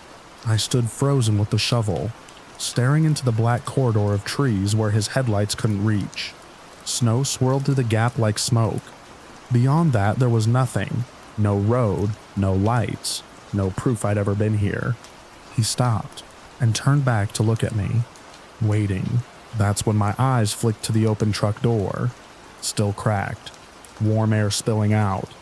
My backpack was inside on the passenger seat. If I was going to run, I needed it. Not because it had anything valuable, but because it had my phone charger, my wallet, my last scraps of control. My body moved before my brain finished begging it not to. I ran. I dropped the shovel and sprinted back toward the clearing, boots slipping. The wind shoved at my ribs. I lunged at the open passenger door and grabbed my backpack strap. Behind me, his boots crunched fast. The strap snagged on something. I yanked harder, panic turning my arms into cables. It tore free with a sharp sound. I stumbled back, slammed the door by accident, and spun toward where the highway should be. I could barely see it, but I knew the direction we'd come from. I ran anyway, crashing through the mouth of the track, branches snapping at my jacket. His footsteps were close, too close. I burst out of the trees and onto the highway. The storm hit me like a wall. Snow blew so thick I couldn't tell where the road ended and the ditch began. My boots skidded on ice, and then headlights appeared. Fast, bright, slicing through the blizzard. An oncoming vehicle. I didn't plan it. I just did it. I ran straight into the lane, arms flailing, mouth open in a scream that the wind stole. The vehicle, a smaller SUV, swerved hard. Tires shrieked on ice. For a heartbeat, I thought I'd just killed myself in a different way. The SUV fishtailed, corrected, and slid sideways to a stop, blocking the road. The driver's door flew open. A woman jumped out in a thick parka, hair whipping wildly. "What the hell?" she shouted, but her voice softened the instant she saw my face. "Get in now." I stumbled toward her, shaking so violently my teeth clicked. She grabbed my sleeve and dragged me to the SUV like she was afraid I'd vanish. As she shoved me into the back seat, I looked past her through the blowing snow. At the edge of the trees, the truck sat half hidden in the cut, headlights glaring. I saw the driver's silhouette standing near the mouth of it, still, watching. He didn't chase onto the road. He didn't need to. The woman slammed her door and gunned the engine. The SUV lurched forward and slid, then caught traction. We moved past the tree line, and the truck's headlights stayed fixed on us until the storm swallowed them. 10 minutes later, we were under the harsh lights of a gas station. The woman kept talking fast questions, steady reassurance, but my brain lagged behind reality, stuck back in that clearing with stains in the snow. The clerk called the police. 2 deputies arrived, snow crusted on their shoulders, faces tight with seriousness. I told them everything. The dead car, the ride, the turn into the woods, the shovel, the stains in the cab, the stains under the limb. One deputy wrote it down slowly. The other asked for a description of the truck, the driver, the exact spot on the highway. They drove out to my car first. It was half buried already. The deputy popped the hood, shone a light, and muttered about the battery giving out in cold weather, like it was just bad luck. Then they drove toward the cut in the trees. The opening was harder to find now. Snow drifting in, erasing tracks. The deputy spotted it anyway. A subtle break in the bank. Their cruiser nosed in a few feet, light spilling between trunks. The deputy got out, walked in with a flashlight, and disappeared into the snow haze. When he came back, his jaw was clenched. "Too dangerous to go deeper in this," he said. "We'll return at first light." They took me back to town, put me in a cheap motel room, told me to call if I remembered anything else. I barely slept. In the morning, they called. They'd gone back. They found the clearing. They found disturbed snow. They found signs of heavy tires turning. They found marks that might have been dragged grooves, but storms blur edges and lie with softness. They found stains. Yes, but stains in snow are only obvious until the sun and wind start rewriting them. They didn't find the truck. No driver. No victim. No proof that anything had happened beyond a scared traveler making guesses in a blizzard. The deputy didn't call me crazy. He didn't dismiss me. He just sounded careful when he said, "You did the right thing, getting out." I got my car towed once the storm eased. Standing on the shoulder in daylight, the highway looked harmless. The trees looked like trees. The cut into the woods was almost invisible, half filled with fresh drift, like the forest had closed its mouth. I didn't step into it. Fine funny thigh airing. I drove away with my hands tight on the wheel, eyes flicking to every side road, every shadow between trunks. Part of me kept expecting to see tall headlights watching from the tree line, patient and unblinking.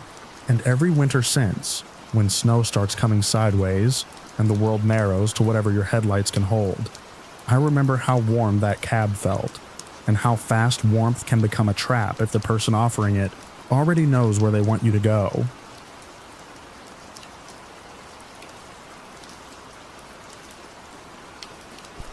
The storm started before dinner and got mean after dark, like it had been waiting for everyone to settle in before it showed its teeth.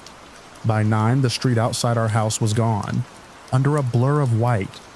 The porch light made the snow look like 1,000 insects flying straight into the glass.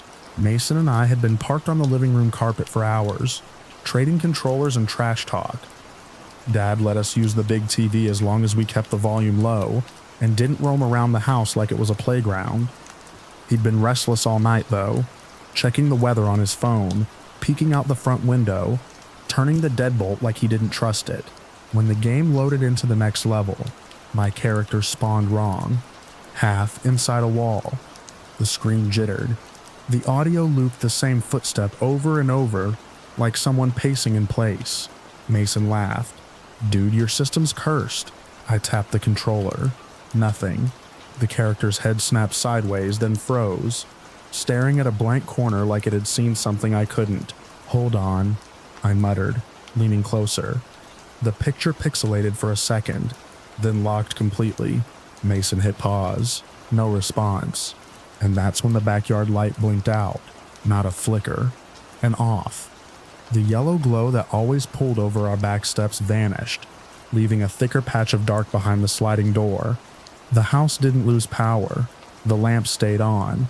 The TV stayed frozen. Only that light died. It felt intentional. I'd always been the kid who noticed stuff, not because I wanted to be, but because my brain wouldn't stop scanning, like it was allergic to surprises. I stood up, leaving Mason staring at the dead screen. "What?" he asked. "Stay," I said, already moving. "Don't just stay." My bedroom window faced the backyard from the second story. I took the stairs 2 at a time, but I didn't stomp. The storm made enough noise on its own. I pulled my curtain back a sliver, careful not to turn myself into a bright reflection against the glass. Outside, the blizzard was a living thing. Snow came sideways in fast sheets, smearing the fence line until it looked like a pencil sketch rubbed halfway away. The swing set was a lump. The yard was mostly white, but down by the back steps where the light should have been, the darkness looked thicker. Something moved inside it. Low. Controlled. Not drifting snow. Not an animal bounding. A shape sliding along the railing, using the steps as cover. For half a second, the neighbor's floodlight caught a shoulder under a hood. Then it vanished again. My throat tightened so hard it hurt. I backed away from the window and went downstairs without thinking. Mason was still kneeling by the TV, pressing buttons. "It's stuck," he said, like totally stuck. "Turn it off," I snapped. He blinked at my tone, then reached for the console power. The screen went black, and the living room suddenly felt too quiet. Quiet enough to hear the wind shove snow against the back of the house. I didn't waste time explaining. I went straight to the kitchen where Dad stood by the counter with his laptop open and an earbud in.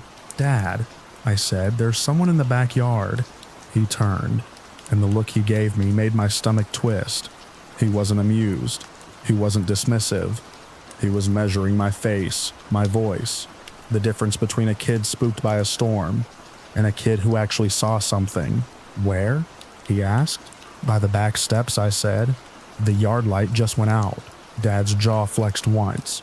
He pulled the earbud out, closed the laptop, and opened the drawer near the fridge. The small lockbox key hung on a hook inside the cabinet. He grabbed it, unlocked the box, and took out his handgun and a flashlight. Mason appeared in the doorway behind me, suddenly not joking anymore. Dad's voice stayed low and steady. "Both of you living room, away from windows." I started to obey, then stopped in the hallway where I could still see the back door. I hated being told to look away from danger. I hated not knowing what was happening in my own house. Dad eased the deadbolt, cracked the door, and the storm tried to climb inside. Snow spit onto the mat. The wind roared like it was mad we'd opened a gap. The flashlight beam knifed into the white, shaking slightly as Dad aimed it down the steps. At first, there was nothing but flakes. Then a shape surged up from the bottom step close, too close, and the beam snapped onto a hooded face for a heartbeat. And in the same beat, I saw what that person was holding. A child. Small, bundled, thrashing. A puffy coat with reflective strips. A knitted hat shoved sideways so one ear was exposed and bright red from cold. The kid's legs kicked as if they were trying to run without being allowed to touch the ground. My brain refused it for a second. It tried to turn it into something normal. A parent carrying a kid. A neighbor. The kid made a sound. Raw and panicked. And the normal explanations died. Dad stepped onto the top step, blocking the doorway with his body. "Hey," he shouted into the storm. "Stop." The intruder didn't stop. They pivoted hard, dragging the child sideways along the fence line, using the blizzard like a curtain. The snow swallowed the kid's little flailing hands every time they disappeared behind the intruder's coat. They were heading for the side gate, for the driveway, for the street. Dad raised the gun, not at them but up, away toward the empty white sky, and fired. The warning shot cracked through the storm like the world splitting. Even the wind seemed to hesitate. For a brief, terrible instant, the yard sharpened. The fence posts, the steps, the intruder's hood rimmed with snow. The intruder flinched like the sound hit them in the chest. Their grip loosened. The child dropped into the snow, stumbled, then exploded into motion, running toward our back door like their body knew where safety was. Even if their eyes were blinded by the blizzard, Dad lunged down 2 steps, grabbed the child under the arms, and hauled them inside. The door slammed. The deadbolt clacked. Dad's hand stayed on it like he expected it to fail. The child shook so hard their teeth clicked. They were crying without volume at first, like the cold stole their breath. Mason stood behind me, pale, hands hovering uselessly in front of him. Dad crouched. "You're okay," he said, voice firm, like he could command the fear to back off. "You're safe. What's your name?" The kid choked on words. "Evan," he managed. "Evan." The boy 2 houses down. the one who always wore that exact coat. Dad pulled a blanket off the couch and wrapped Evan up, tucking it tight around his shoulders. Evan's eyes kept darting toward the back door, as if expecting the hooded person to slide right through the glass. Dad called the police and spoke in clipped facts. Intruder, attempted abduction, warning shot fired upward, child recovered, blizzard conditions, our address. When Dad ended the call, he checked every lock in the house like he was resetting the world. Front door deadbolt, chain, windows, side door. He didn't pace, he didn't panic, but his movements had a tightness in them that I'd never seen before, like he was forcing himself to stay controlled for our sake. Evan huddled on the couch between me and Mason, wrapped in the blanket, shaking less now but still trembling like a leaf in wind. His mittens were wet. Snow melted in dark spots on the carpet. "What happened?" I asked softly, and immediately regretted it. Evan's eyes filled again. He grabbed me," Evan whispered. "I was letting my dog out. I just opened the door," and then Evan swallowed hard. "Hands, from behind." Mason looked like he might throw up. Outside, the storm did what storms do. It erased. It covered. It pretended it had always been this way. Sirens took forever, muffled and distant, then closer, then finally flashing blue and red across our walls like the house was being scanned. Dad opened the front door only after confirming the officers through the window. Cold air rolled in with them, and snow clung to their hats and shoulders. They asked questions fast. Dad answered faster. One officer stepped outside with Dad to see the back steps and the side gate. The other crouched near Evan, gentle, asking for details without pushing.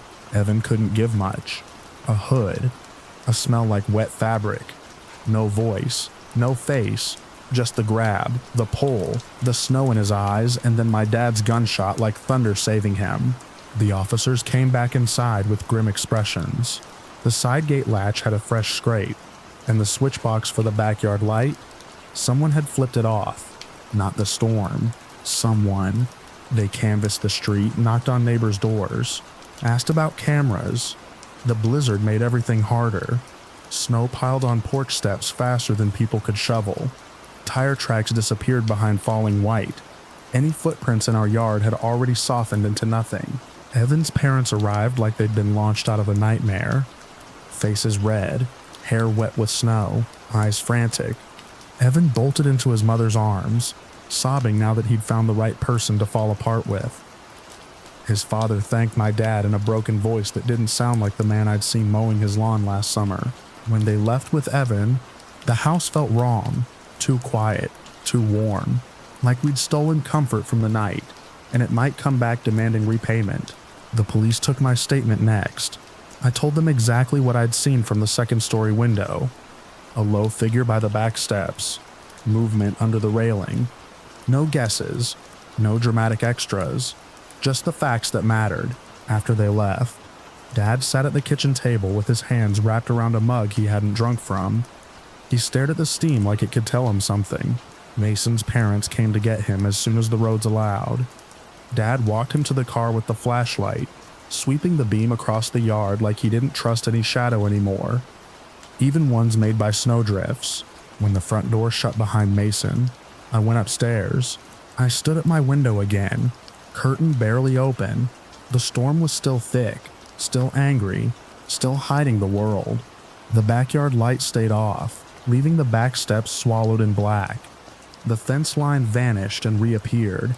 As the wind shifted the snow, I watched the dark patch by the steps until my eyes watered.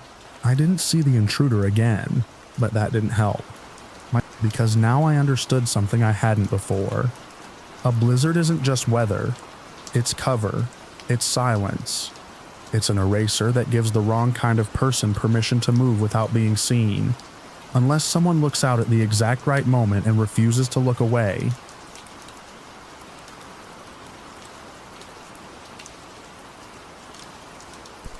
I noticed the smoke detector because it was wrong. Not it looked old wrong. Not it was dusty wrong.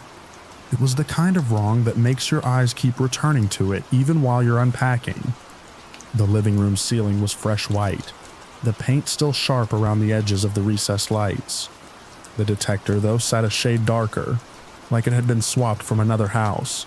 It was slightly off-center from the beam it was mounted on, and the plastic rim had a faint crescent of scuffing, as if someone's fingernail or a tool had worried at it. I'd been on the road alone for 6 days, hopping from small town to small town, choosing places that were cheap and quiet. The listing for this Airbnb promised exactly that. A remote cabin, no neighbors, unplug and reset. The photos showed pine trees, a wide porch, and a long gravel driveway that disappeared into green. The host's messages were friendly in that polished, pre-written way, full of exclamation points and reminders about checkout. By the time I arrived, afternoon sun was slanting through the trees like spilled honey. The last 10 minutes of driving had been on dirt roads that rattled my rental's undercarriage, and the final turn was marked by nothing but a leaning wooden post with a faded number on it. The cabin sat back from the road, a dark rectangle among trunks and ferns, the porch rail wrapped in string lights that were off in daylight. Inside, everything smelled like lemon cleaner and old wood. There was a basket of snacks on the counter, and a laminated sheet of house rules clipped to the fridge. I set my bag down, walked room to room the way I always do. Check locks, check windows, check that the place matches the listing. It did. Single bedroom, small bathroom, narrow kitchen, and a living room with a couch facing a TV mounted above a gas fireplace. The detector was in that living room. I told myself I was being weirdly picky. I was tired. I'd been sleeping with one ear open for a week. Still, every time I crossed the room, it tugged at my attention. The rim scuffs, the off-center placement, the way it didn't match the newer, cleaner detector in the hallway outside the bedroom. I made coffee. I ate a granola bar. I tried to let the quiet do what I'd rented it to do. When it started getting dark, the cabin changed its personality. The windows went black and reflective, turning the forest outside into a suggestion instead of a view. The string lights on the porch clicked on with a timer and threw soft circles over the deck boards. The silence thickened, not eerie exactly, just complete, like the world had decided to stop making background noise. I locked the deadbolt and the knob lock. The host had mentioned bears in the welcome message, more as a folksy warning than anything, but I wasn't interested in surprises. I pulled the curtains. I checked the bedroom window latch twice. Then, because my brain doesn't like leaving a question unanswered, I stood under the living room smoke detector and stared up at it again. There was a tiny dot on one edge of the plastic, so small I might not have noticed it if I hadn't been looking for reasons to distrust it. A pinhole that didn't seem like part of the design. It caught the light from a lamp and gave back a quick, hard glint. My first thought was stupid. Maybe it's an indicator light. My second thought was worse. Why would there be an indicator light in a rental's living room smoke detector?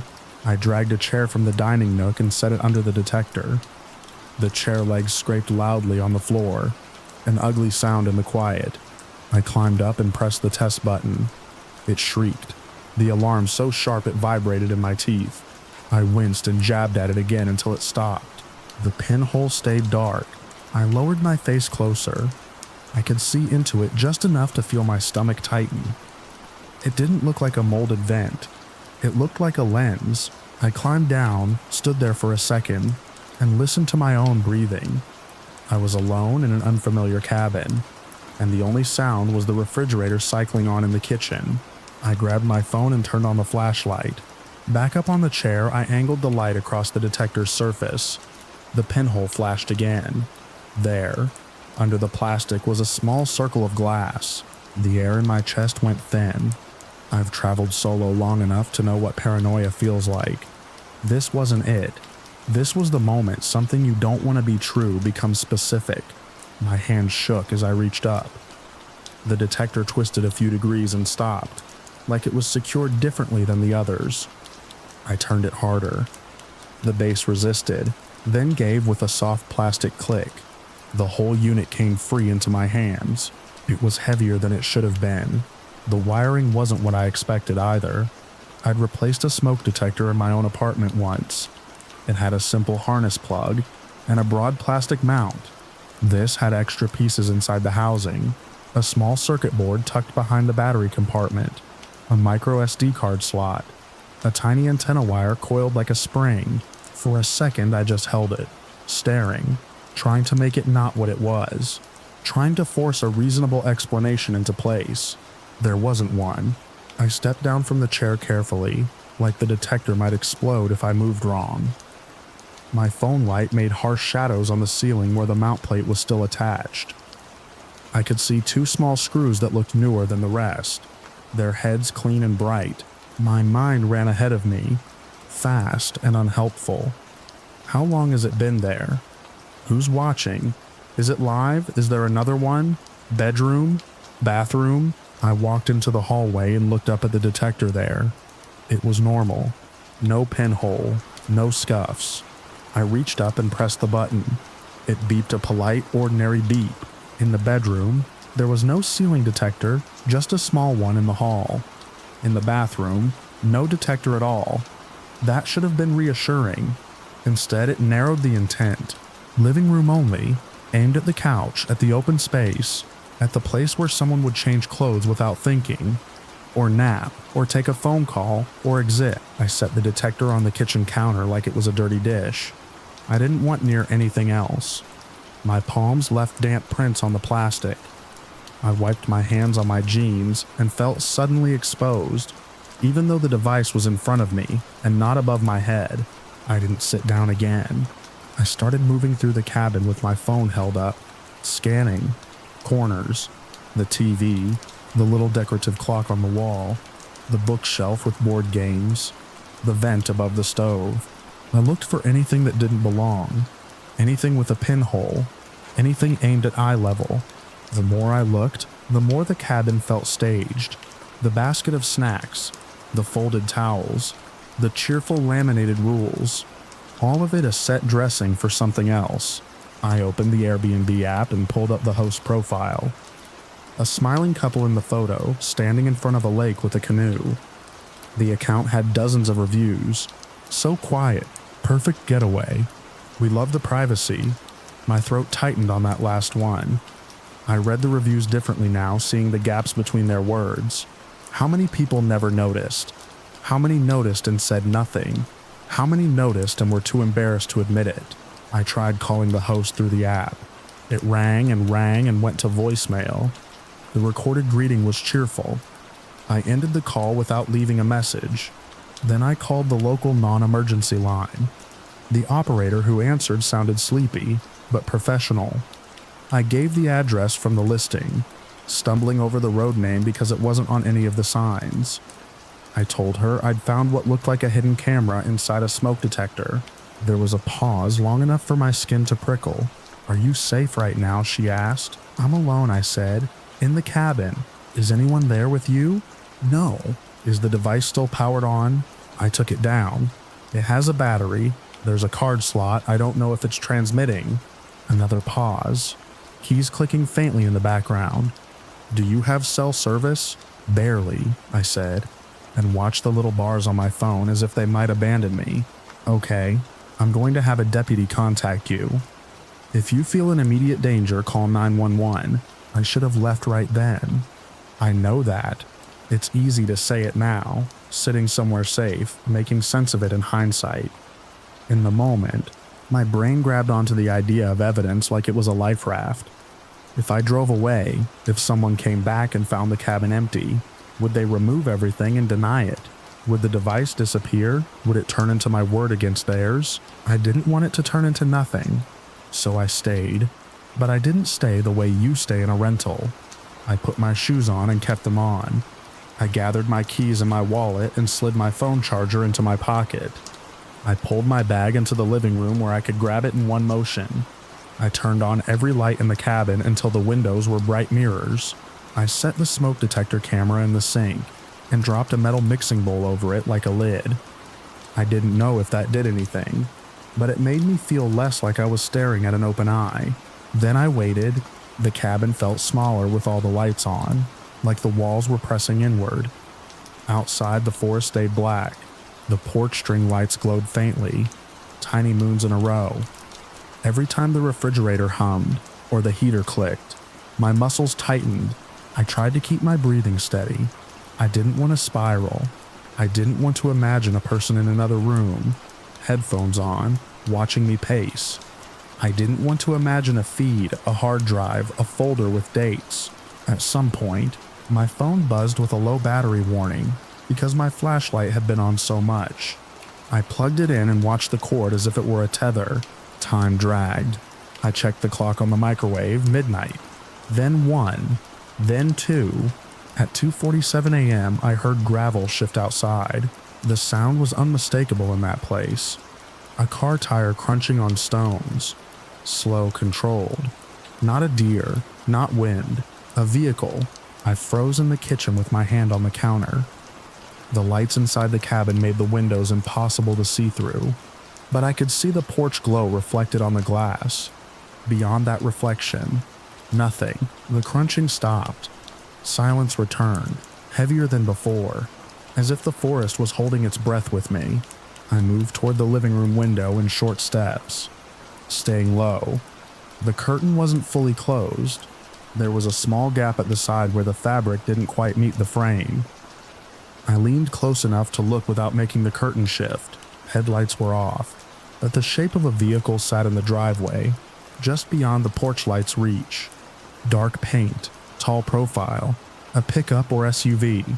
I could see the outline against the trees where it blocked a slice of starlight. My pulse hit my throat. I glanced at the microwave clock again. 2:59 a.m. The driver's door opened. A rectangle of deeper darkness moved. Someone stepped out and stood still, as if listening. I couldn't see a face. I could see the posture, the way the person's head turned toward the cabin, toward the lights, toward me. At 3 a.m. they started walking. I backed away from the window so fast my heel caught the edge of the rug. I righted myself without letting the curtain move. My mind snapped into a clean, cold line. Get out. Now. I grabbed my bag. I didn't bother zipping it. I shoved my phone and charger into the outer pocket and yanked the strap over my shoulder. My keys were already in my hand, metal biting my palm. The front door was on the porch side. If I opened it, I'd step into the person's line of sight. The back door in the kitchen opened toward the tree line and the side of the driveway. It was farther from the car. I went to the back door, killed the kitchen light, then hesitated because the dark felt like surrender. I left the living room lights blazing and cracked the back door an inch. Cold air slid in, smelling of pine and wet earth. Somewhere out there, gravel shifted again. A soft footstep, or maybe I imagined it. My nerves were a live wire. I opened the back door wider and stepped out. The night was so dark it felt textured. The porch lights on the front of the cabin didn't reach the back, but the cabin's interior glow spilled through the kitchen window and painted a pale rectangle on the ground. I stayed out of it, moving along the wall, keeping my shoulder close to the wood siding. I could hear the faintest sound from the front. Another step on the porch boards, maybe, or the creak of a railing. Then a sharper sound, a tap, like knuckles against glass, or something brushing the door. I didn't wait to confirm. I moved faster, almost jogging, feet landing on leaves and damp soil. I angled toward where I'd parked the rental, which was off to the side of the cabin near a small shed. The car was a few yards away, pale in the dark, its windows reflecting a faint glow. The shed loomed beside it. The air smelled like mildew and old gasoline. My hands fumbled with the key fob. The car chirped loudly when it unlocked, an obscene little announcement in the quiet. I flinched and threw myself into the driver's seat. The door slammed harder than I meant it to. My bag slid off my shoulder and hit the passenger seat. I jammed the key into the ignition with shaking fingers. The engine turned over. The headlights swept across the trees, over ferns, over the side of the cabin. For a fraction of a second, the light caught movement near the front porch. Someone stepping back into shadow. The figure was just a shape, but the posture was clear. They'd been close to the door. I didn't look again. I threw the car into reverse. Gravel sprayed. The tires spun for a heartbeat in the loose stones, then caught.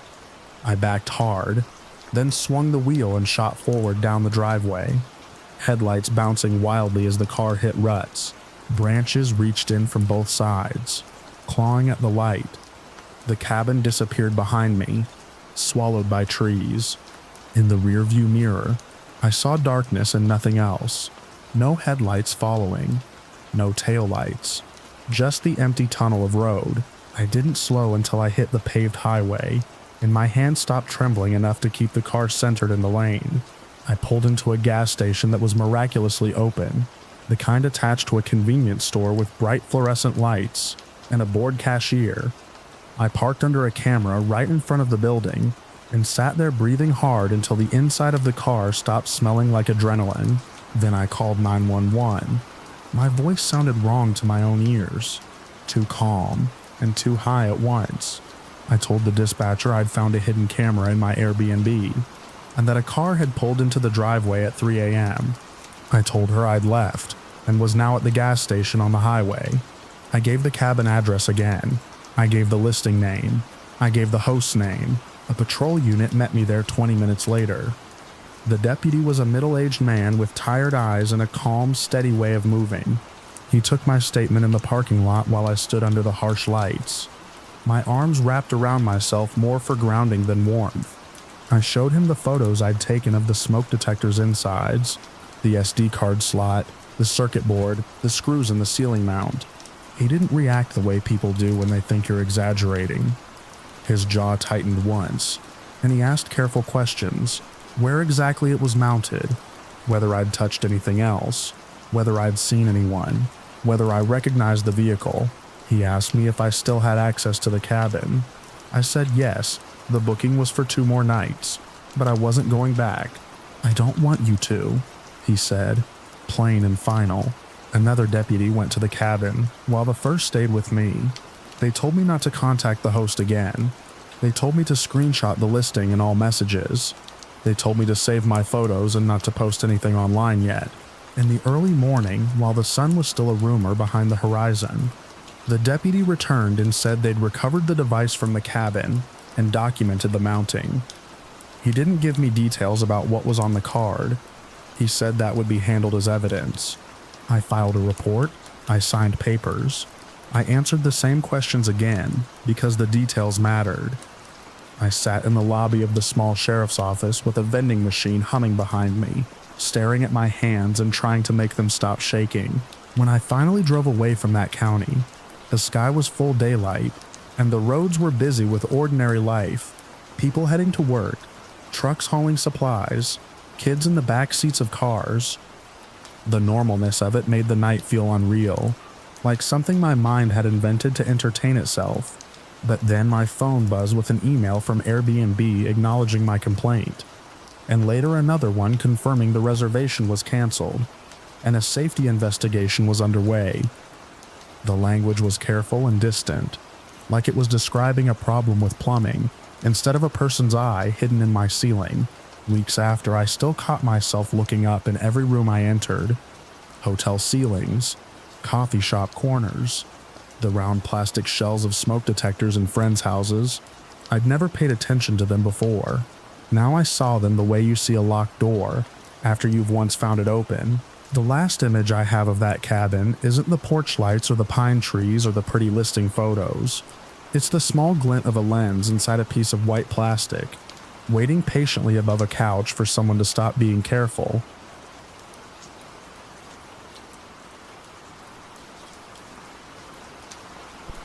The first time I saw it, I was wiping instant coffee off the edge of the console with my sleeve and watching nothing happen. That's what night shift security is. Most nights. A wall of monitors. The low hiss of HVAC, a clock that feels louder than it should. The building was empty in the way office buildings get after midnight, like it's holding its breath. Even the vending machines down the hall had gone quiet. I worked the graveyard at Mercer Plaza, a glass and concrete mid-rise that rented suites to whoever could afford the address, accounting firms, a dental lab, 2 floors of executive workspace that always looked staged, like no one actually lived there. My post was the lobby desk, a half-glass booth with a key cabinet behind me, and a cluster of screens in front, 14 cameras, split into grids, plus the elevator control and the fire panel. My job was to watch, log, and call if something made sense to call about. Around 2:17 a.m., the hallway on the 3rd floor showed up on monitor 6, the way it always did. Fluorescent lights, beige carpet, framed motivational prints. The angle looked down a long corridor that ended at a glass door with a panic bar.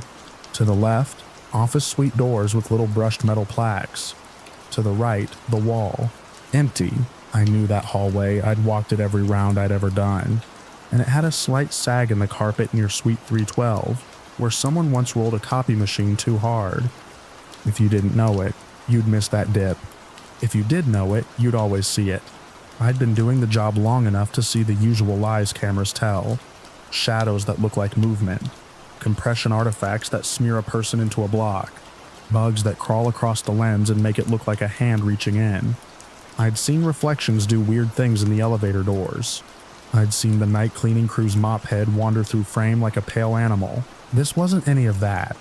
A figure stepped into the far end of the 3rd floor corridor, right by the glass door. It didn't fade in. It didn't stutter. It didn't smear. It took one step, then another, and the overhead lights painted it clearly enough that my brain did what brains do, and started assigning details before I'd even decided it was real. Tall, narrow, wearing something dark, head slightly down like it was looking at the carpet. My hand paused with the paper towel halfway to the console. I stared at monitor 6 until my eyes ached, and the rest of the screens became peripheral noise. I leaned closer. The camera timestamp ticked forward like normal. No glitch, no static. There was someone in the 3rd floor hallway. I did the first thing you do, check if it's supposed to be there.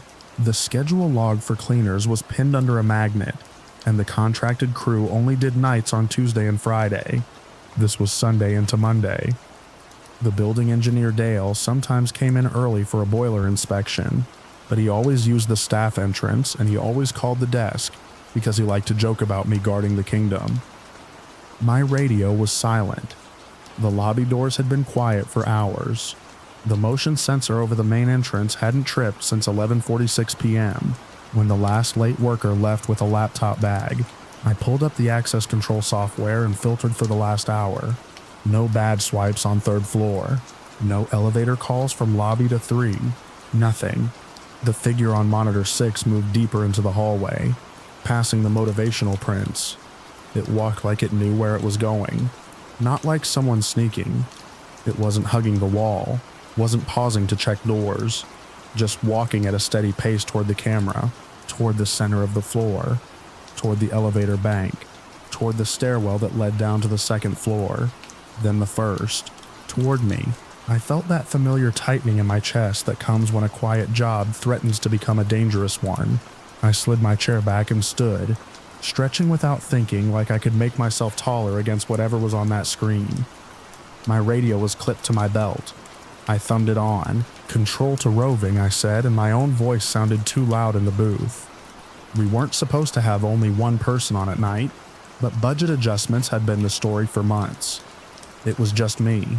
No answer, because there was no roving. I swallowed. I hit the intercom button that piped into the 3rd floor hallway speakers. There were little grates in the ceiling that could broadcast a message. My finger hovered. The first rule is you don't escalate without cause. Most weirdness becomes normal if you give it a minute. A contractor who forgot his badge. A tenant who came back for a phone charger. Someone who signed in earlier and moved out of camera range. So I did the second thing you do. Verify. I pulled monitor 6 full screen. I adjusted brightness. I flipped to the adjacent camera on the 3rd floor. Monitor 7, which watched the elevator lobby. Monitor 7 showed an empty elevator lobby, shiny metal doors, a potted plant, a polished tile floor with the building's logo inlaid. Empty. That made sense. The figure was still in the hallway. It hadn't reached the elevator bank yet. I clicked monitor 8. The stairwell door on the 3rd floor. Empty. Monitor 9. The corner camera that looked down the shorter corridor toward the restrooms. Empty. I went back to monitor 6. The figure was closer now. Under the lights it should have had features. It should have had a face. It didn't. Exactly. Not in the way a person's face reads from a camera. It was like the image didn't want to settle on it. A dark oval where the head was, with the sense of a hood or hair or shadow, but nothing my mind could lock into. Still, it walked like a person. I made the decision you're trained to make. I was going to intercept. The thing about being a guard is that you don't have much. You have keys, a radio, and the belief that you're supposed to act before someone else gets hurt. So I grabbed my flashlight from the charger, took the master key ring, and stepped out of the booth. The lobby smelled like stale carpet, and the lemon cleaner the day shift used on the marble. The overhead lights were dimmed to night mode, leaving pools of brightness and soft shadows between. I crossed to the elevator bank and hit the call button for an up car. The indicator glowed.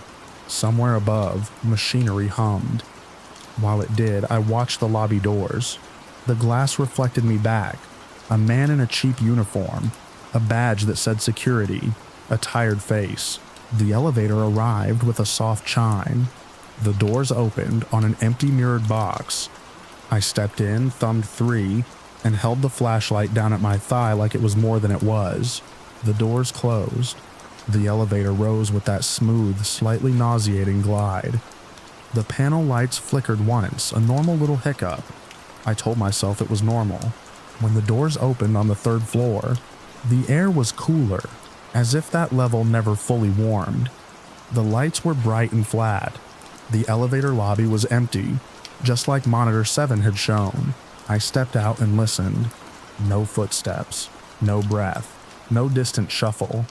Just the steady, boring hum of fluorescent ballast. I looked left toward the long corridor.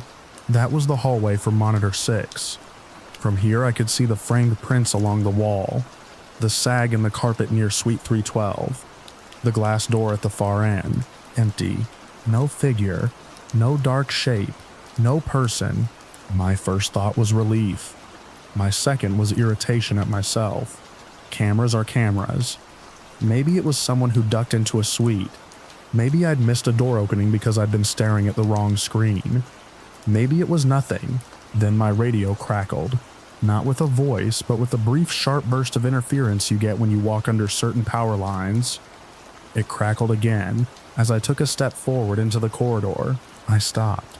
I lifted the radio closer to my ear. Silence. The hallway smelled faintly of copy or toner, and the dust you get in long unused spaces. I walked, slow, scanning the doors. Most were locked.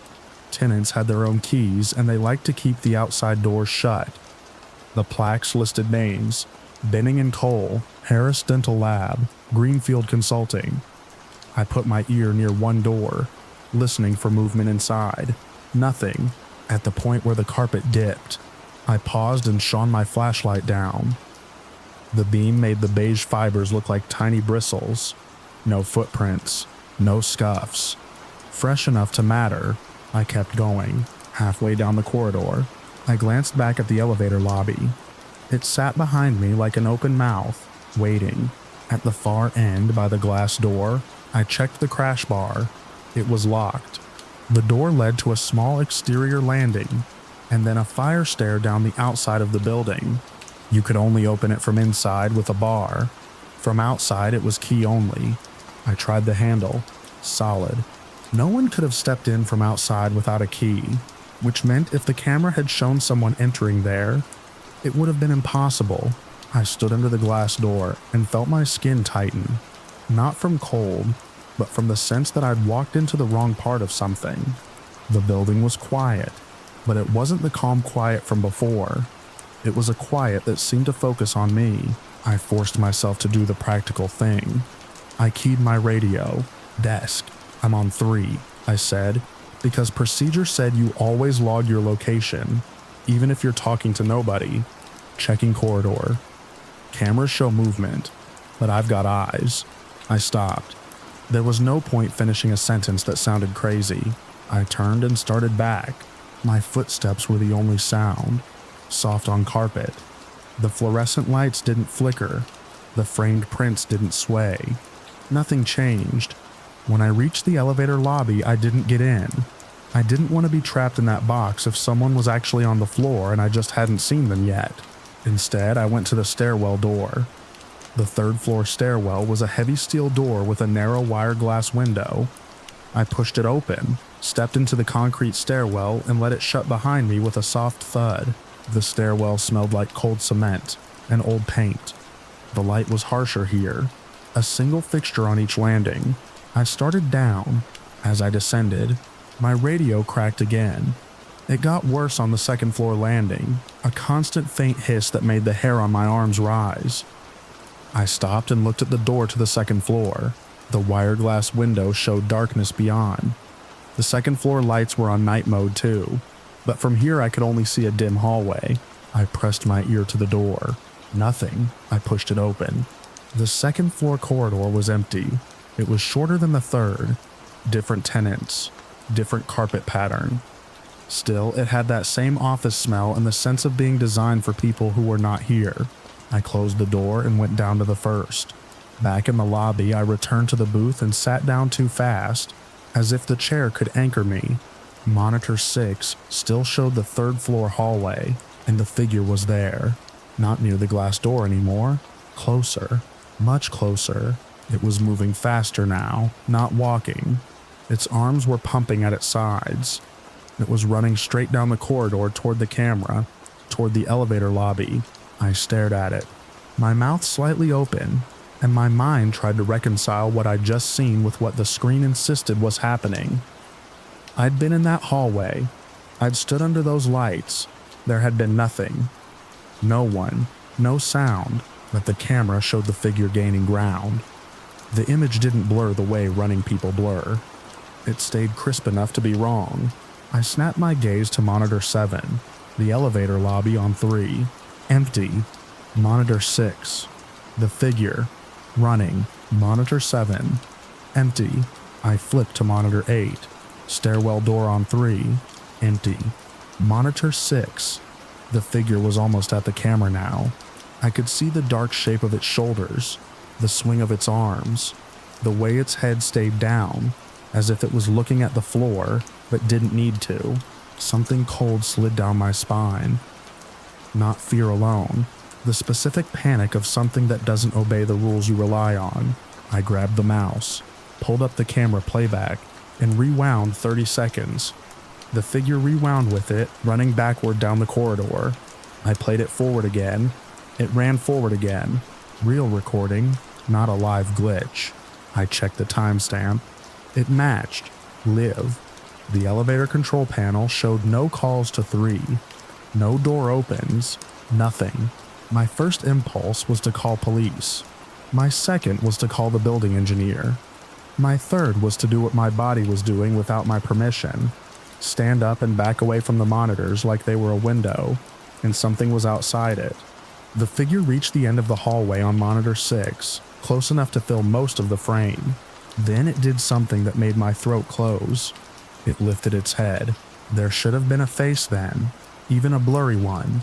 There should have been the pale oval of skin catching overhead light. There should have been eyes reflecting, nose, mouth. Instead, the darkness where its features should have been deepened, like the camera was staring into something that absorbed light. A flat matte void that wasn't quite black and wasn't quite anything. It stopped running. It stood, staring directly into the camera, into me, on Monitor 7. The elevator lobby on 3 remained empty, and still, the figure on Monitor 6 raised an arm, not like someone waving, like someone reaching for the lens. The image shook slightly, the way it does when someone touches a camera mount. The timestamp kept ticking. I stepped back until my knees hit the chair. The chair rolled. I caught the edge of the console with my hand. The figure's hand, if it was a hand, came closer in the frame. The fingers weren't clear, they didn't separate correctly. It was the idea of a hand more than the thing itself. Then the camera feed on Monitor 6 went dead. Not static, not snow, just a flat blue screen with the words "no signal." My booth felt suddenly too bright. The other monitors continued their silent surveillance. The lobby camera showed empty doors. The parking garage showed empty rows. The stairwell camera showed still concrete and locked doors. Only the third-floor hallway feed was gone. I forced myself to breathe. I sat down and pulled the access log back up, fingers shaking enough that the mouse skittered. No swipes, no elevator activity, no alarms. I leaned forward, close to the screens, and listened. From somewhere in the building, faint and far away, I heard a sound that could have been anything. A soft thump, a settling creak, the building making building noises. Then, very clearly, the lobby's elevator chime dinged. One of the elevator call buttons glowed without me touching it. The doors slid open. The mirrored interior reflected the empty lobby. No one stepped out. The doors stayed open. I stared at the open elevator like it was a mouth, waiting for me to put my head inside. The panel above the doors read, 3. My radio, clipped to my belt, hissed with interference in a steady, dry whisper. Not a voice, just a sound like someone dragging paper across a microphone. My throat felt tight. My hands felt too large, clumsy. I reached under the desk and pulled out the incident binder, the one where you write down anything that might matter later. My pen skated on the page. 02119. Monitor 6 shows unidentified figure in third floor corridor. No access log. No elevator call. 0224 visual check of third floor corridor. No subject found. Figure appears running toward camera on monitor 6. Other adjacent cams show empty. On 227. Monitor 6 NO signal. Elevator arrives lobby from 3 with no occupant. I wrote without looking up, because looking up meant seeing the elevator still open, still waiting. I grabbed my phone and dialed my supervisor. It rang and rang, then went to voicemail. I didn't leave a message. My voice wouldn't have been steady enough. I dialed the building engineer. Straight to voicemail. I dialed the non-emergency police line, thumb slipping. The call connected, but as soon as the line opened, there was that same dry hiss, louder now, like the radio interference had crawled into my phone. I pulled the phone away from my ear. The screen still showed the call connected. I could see the timer counting seconds. No voice, just his. I ended the call. The elevator doors shuddered slightly, as if something inside the car shifted weight. Then the doors began to close. I stayed frozen, watching the gap narrow. At the last moment, the doors stopped and opened again, as if a sensor had been tripped. But there was nothing in the doorway. No leg, no hand, no object. The car waited. The open lobby beyond it reflected in the elevator's mirrors, multiplying empty space into an endless line of nothing. My mind tried to supply a sensible explanation. A sensor glitch, a fault in the camera, a transient in the building's electrical system, causing interference and false signals.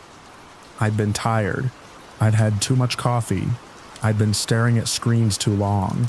But those explanations didn't account for the way the elevator had arrived from 3 without being called. They didn't account for the access system showing nothing while the camera showed a figure. They didn't account for the camera feed dying right as the figure reached for it. And they didn't account for the sense that whatever was happening on those screens had learned where I was. The hiss on my radio grew stronger. The speaker pressed faintly against my belt, vibrating. I unclipped it and held it up. The display backlight flickered. The channel number blinked. The hiss modulated slightly, like it was almost forming a pattern. My eyes went to the main entrance, the glass doors to the street. Outside, the city was quiet. A few street lights, a parked car, the pale sheen of winter air. The doors were locked, but I had the key. My hands moved before my thoughts finished forming. I shut down the idea of dealing with whatever was inside the building. I shut down the part of me that wanted to be brave. I chose the part that wanted to be alive. I stood, grabbed the master ring, the flashlight, and the incident binder out of habit, like paperwork would matter. Then I hesitated and shoved the binder back under the desk. If I left with it, someone would ask to see it. Someone would want details. Someone would make me say out loud what I'd seen. I couldn't. I hit the override for the lobby doors from inside the booth, then stepped out and walked. fast but not running, across the marble toward the exit. The elevator behind me remained open. I did not look into it again. The hiss followed me. It seemed to thicken in the air, like static before a storm. My flashlight beam jittered over the floor as my hand shook. When I reached the main doors, I fumbled the key into the lock and turned. The bolt clicked. I pushed the door open. Cold air rushed in, clean and sharp. It smelled like snow even though there wasn't any falling. I stepped outside onto the sidewalk and pulled the door shut behind me. The lock engaged automatically with a heavy clunk. Only then did I allow myself to look back through the glass. The lobby was empty. The booth light glowed. The monitors were too far away for me to see what they showed, but I could see the elevator. From outside, through the lobby, the elevator doors were still open. They began to close slowly, as if on a timer. Halfway closed, they stopped again. They opened, empty. They waited. I backed away from the building, keeping my eyes on the doors like the building could reach out and grab me if I turned my back. My breath came out in white puffs. My phone buzzed in my pocket. I pulled it out expecting a missed call. No missed call. Just a notification from the security app we use for patrol checkpoints. It was the system that tracked whether I'd scanned the little RFID tags on each floor during rounds. The notification read, "Checkpoint missed. 3F hallway cam." That wasn't a checkpoint. That was the camera label. I stared at the screen until my eyes watered. Then another notification came in. Checkpoint completed. Lobby desk. The timestamp was current. I was not inside. My fingers went numb. I turned the phone off. The street around Mercer Plaza was empty at that hour. The kind of empty that makes every sound echo. My own footsteps sounded too loud. Somewhere far away, a car passed through an intersection, and its tires hissed on wet pavement. I walked to my own car, parked a block over in a paid lot, and didn't stop to check behind me. The cold had a way of making fear feel sharp and real.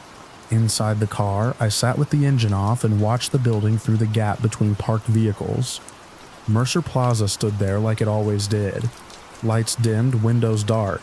Nothing moved behind the glass that I could see. I told myself to go back in. I told myself I'd lose my job. I told myself I'd have to explain why I abandoned post. Then I thought about the elevator arriving from the 3rd floor without being called, and the camera feed dying as if something had touched it, and my phone insisting I'd checked in at the desk while I sat in a car. I started the engine. The radio came on automatically. Low. A talk station. Voices muffled. For a second, underneath the broadcast, I heard that same dry hiss. I shut the radio off so hard my finger hurt.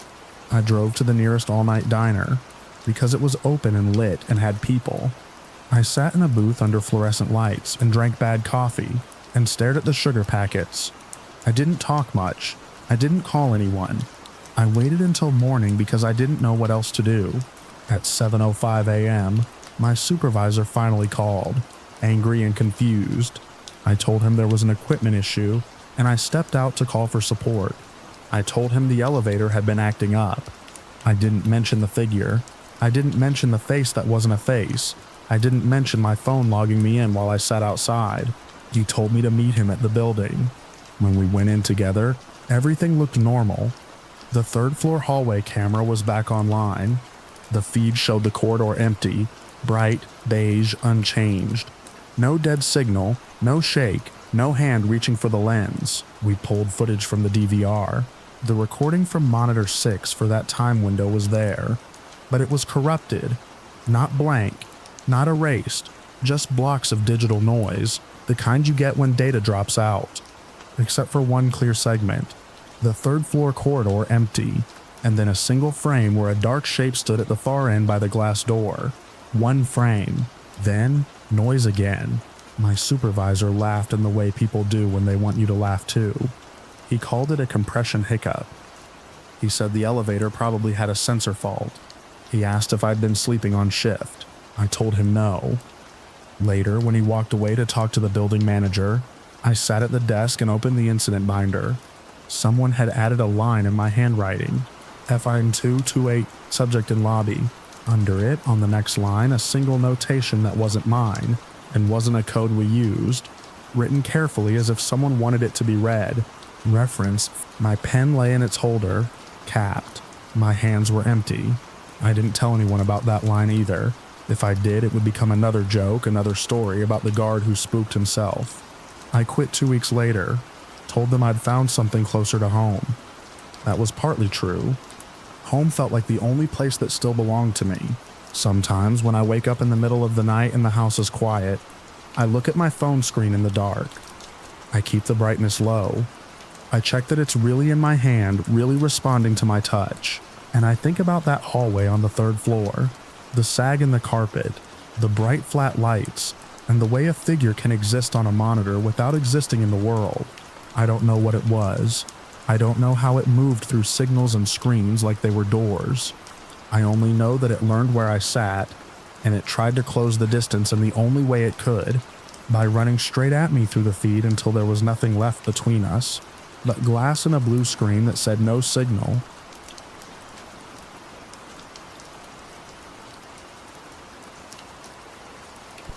I noticed the candle first because it made no sense.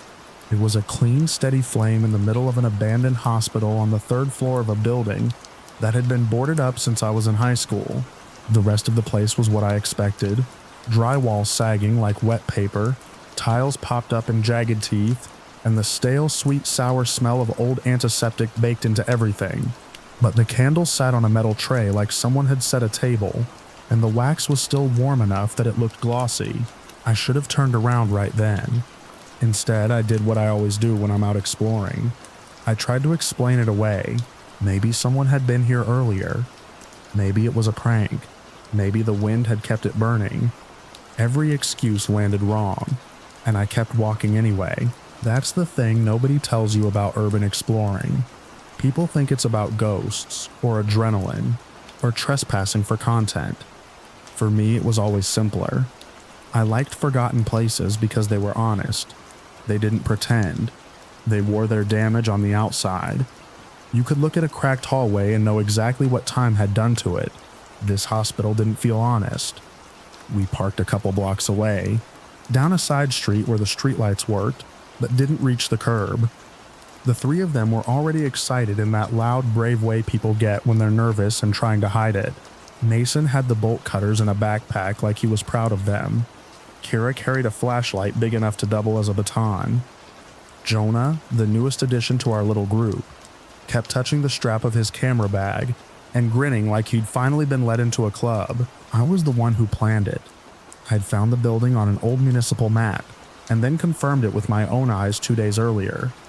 Chain link fence, faded "No trespassing" sign, a side entrance that looked like it had been forced once and repaired badly. The kind of spot that had been forgotten by everyone except teenagers and the occasional copper thief. The air was cold enough to make every breath look like smoke. February does that in our part of town. It also makes metal bite your fingers, and I remember that detail because I didn't wear gloves. I never do. Not if I can help it. I like to feel what I'm touching. It's a stupid habit, but it's mine. We slipped through the fence where it had been peeled back near the loading dock. It wasn't hard. Nothing snapped. Nothing clanged. That should have felt like luck. Instead, it felt like being let in. Inside, our lights caught the glossy black of mold and the pale green of old paint. The lobby still had a reception desk with a hole punched through the counter, where someone had ripped out equipment. A brochure rack lay on its side, spilling curled pamphlets that had gone soft with moisture. I checked the floor before I stepped, scanning for weak spots the way I always do. Kira teased me for it once, but she also follows my footsteps whenever it gets sketchy. Mason and Jonah drifted ahead, their beams darting like they were trying to wake the place up. On the 1st floor, we found the usual, a waiting room with chairs missing cushions. A hallway where someone had spray painted a cartoon skull that looked more bored than scary. On the 2nd floor, a nurse's station with drawers yanked open and papers scattered like confetti. The sound of our boots echoed too cleanly. There wasn't the usual drip of water I expected in a building this old. It was quiet in a way that made my ears ring. By the time we climbed to the 3rd floor, The excitement had settled into focus. That's always my favorite part, the moment when the place starts to feel real, not just a story you're telling yourself. The third-floor corridor was narrower, lined with patient rooms. Most of the doors were gone, leaving dark rectangles. In a few, the hospital beds remained, frames rusted and mattresses gone. In others, there were piles of junk, broken plastic bins, a wheelchair missing a wheel, a row of IV poles leaning like thin trees. Halfway down the hall, Jonas stopped and pointed his light into one room. "Dude," he whispered, like volume alone could wake something. I moved past him and looked in. The room was wrong. It wasn't renovated or restored. It was just occupied. There was a folding chair in the corner with a blanket draped over it. A plastic storage tote sat under the window. On a little rolling tray table, there was a paper plate with a sandwich that looked fresh, the bread pale and soft, instead of stale and gray. Next to it were 2 bruised bananas and a half-open jar of peanut butter. The candle was there too, set in the middle like a centerpiece. The flame didn't flicker when our lights hit it. It just kept burning, calm and sure. Kira leaned in behind me, and her breath brushed my shoulder. I heard Mason's boots stop at the doorway. "Is this recent?" Mason asked, and for once he didn't sound amused. I didn't answer. I stepped forward, slow, listening for any sound from deeper in the room. The window was boarded, but the boards had gaps. Cold air seeped through in thin streams, carrying the faintest smell of coffee. Coffee! Not mildew, not rot. Coffee! The candle had been lit on purpose. The food hadn't been left weeks ago. Someone had eaten here today. I felt my stomach tighten like I'd missed a stare. "Back out," I said. Low. "Now." Jonah, of course, lifted his camera. The lens clicked quietly. "This is insane. Like, someone's living here." "Back out," I repeated, sharper. Mason raised his hands in surrender, the way he does when he wants to show he's not the problem, and took a step backward. That's when the door behind us swung inward and shut. Not slammed, not windblown. Shut with deliberate pressure like a hand on the other side guiding it into place. All 4 of us froze. The candle flame trembled once, like it had felt the air move. A small sound followed, metallic and final. Click. For half a second, my brain tried to turn it into something else. An old latch catching, a pipe settling, but the sound was too clean, too sharp, a lock turning. Kira's flashlight beam wobbled across the wall. "Did that just shotch?" I hissed. I went to the door. The handle was the old lever kind, dull aluminum. I pressed down. It didn't budge. And I pressed harder. Nothing. Mason stepped in close and his shoulder bumped mine. He grabbed the lever and yanked like force could change physics. The door stayed put.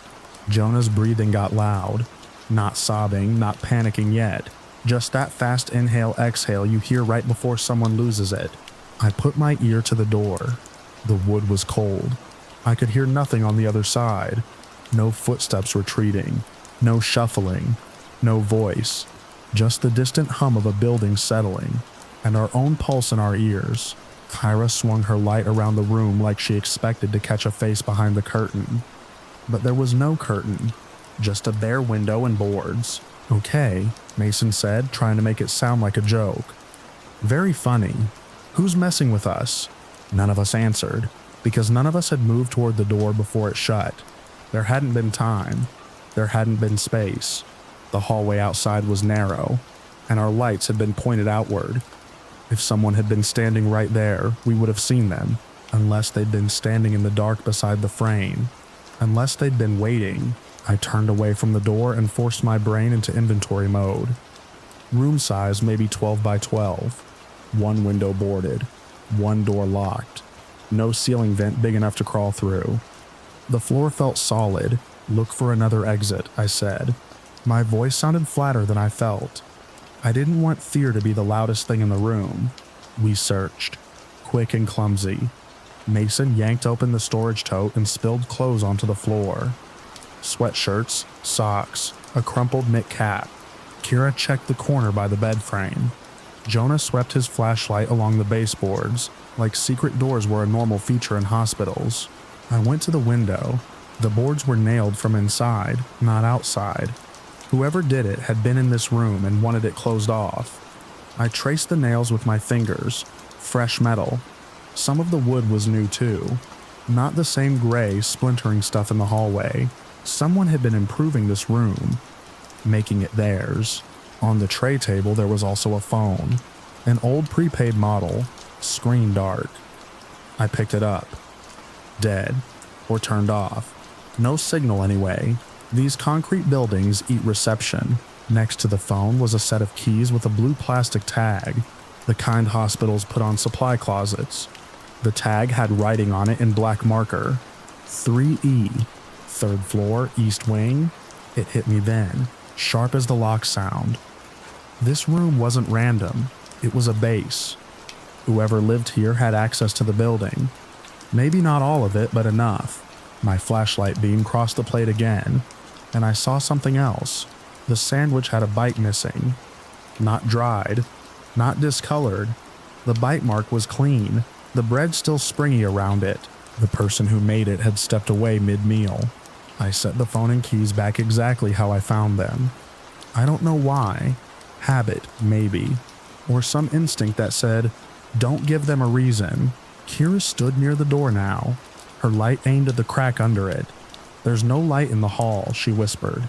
Because they turned it off, Jonah said, and his voice cracked. Mason tried the handle again, quieter this time, like he thought the lock would be less stubborn if he didn't offend it. It wasn't. My heart was loud enough to make me angry. I forced air in through my nose, slow. Think like you're alone. Think like there's no one coming to help. Because there probably isn't. Hospitals like this are mazes. If someone is living inside one, they know the maze better than you. There was a faint sound then. Not from the hallway, from above us. A creak, then another. Slow steps. The ceiling tiles in this room were missing in one corner, revealing dark joists and some dangling wiring. The steps didn't sound like they were directly overhead.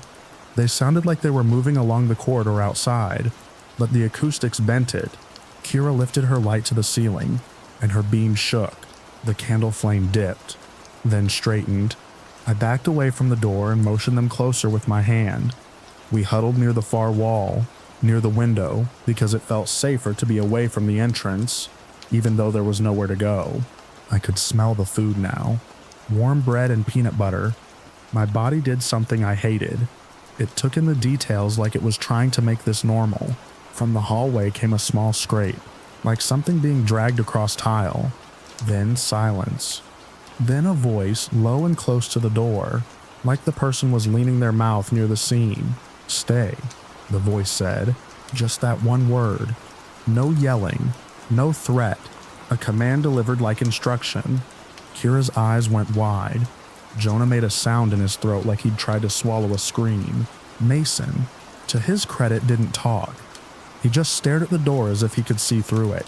My mind flashed through options and rejected most of them immediately. We could try to break the door down, but older hospital doors are solid and designed to take impacts. We could try to pry the lock, but we didn't have tools inside the room. We could yell, call the police, but phones were dead and voices would echo in a building like this. Whoever was out there would hear us and decide what to do next. The voice came again, softer. You don't belong here. I swallowed. We're leaving, I said, loud enough to carry. Open the door, we'll go. No response. The scrape sound returned, closer, then stopped. Something slid along the floor in front of the door. A wedge? A bar? The candle flame trembled like it was laughing at me.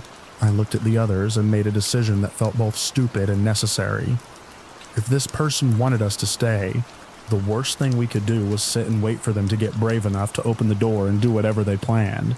We needed leverage, something to force that lock, or at least to make enough noise that it bought us seconds.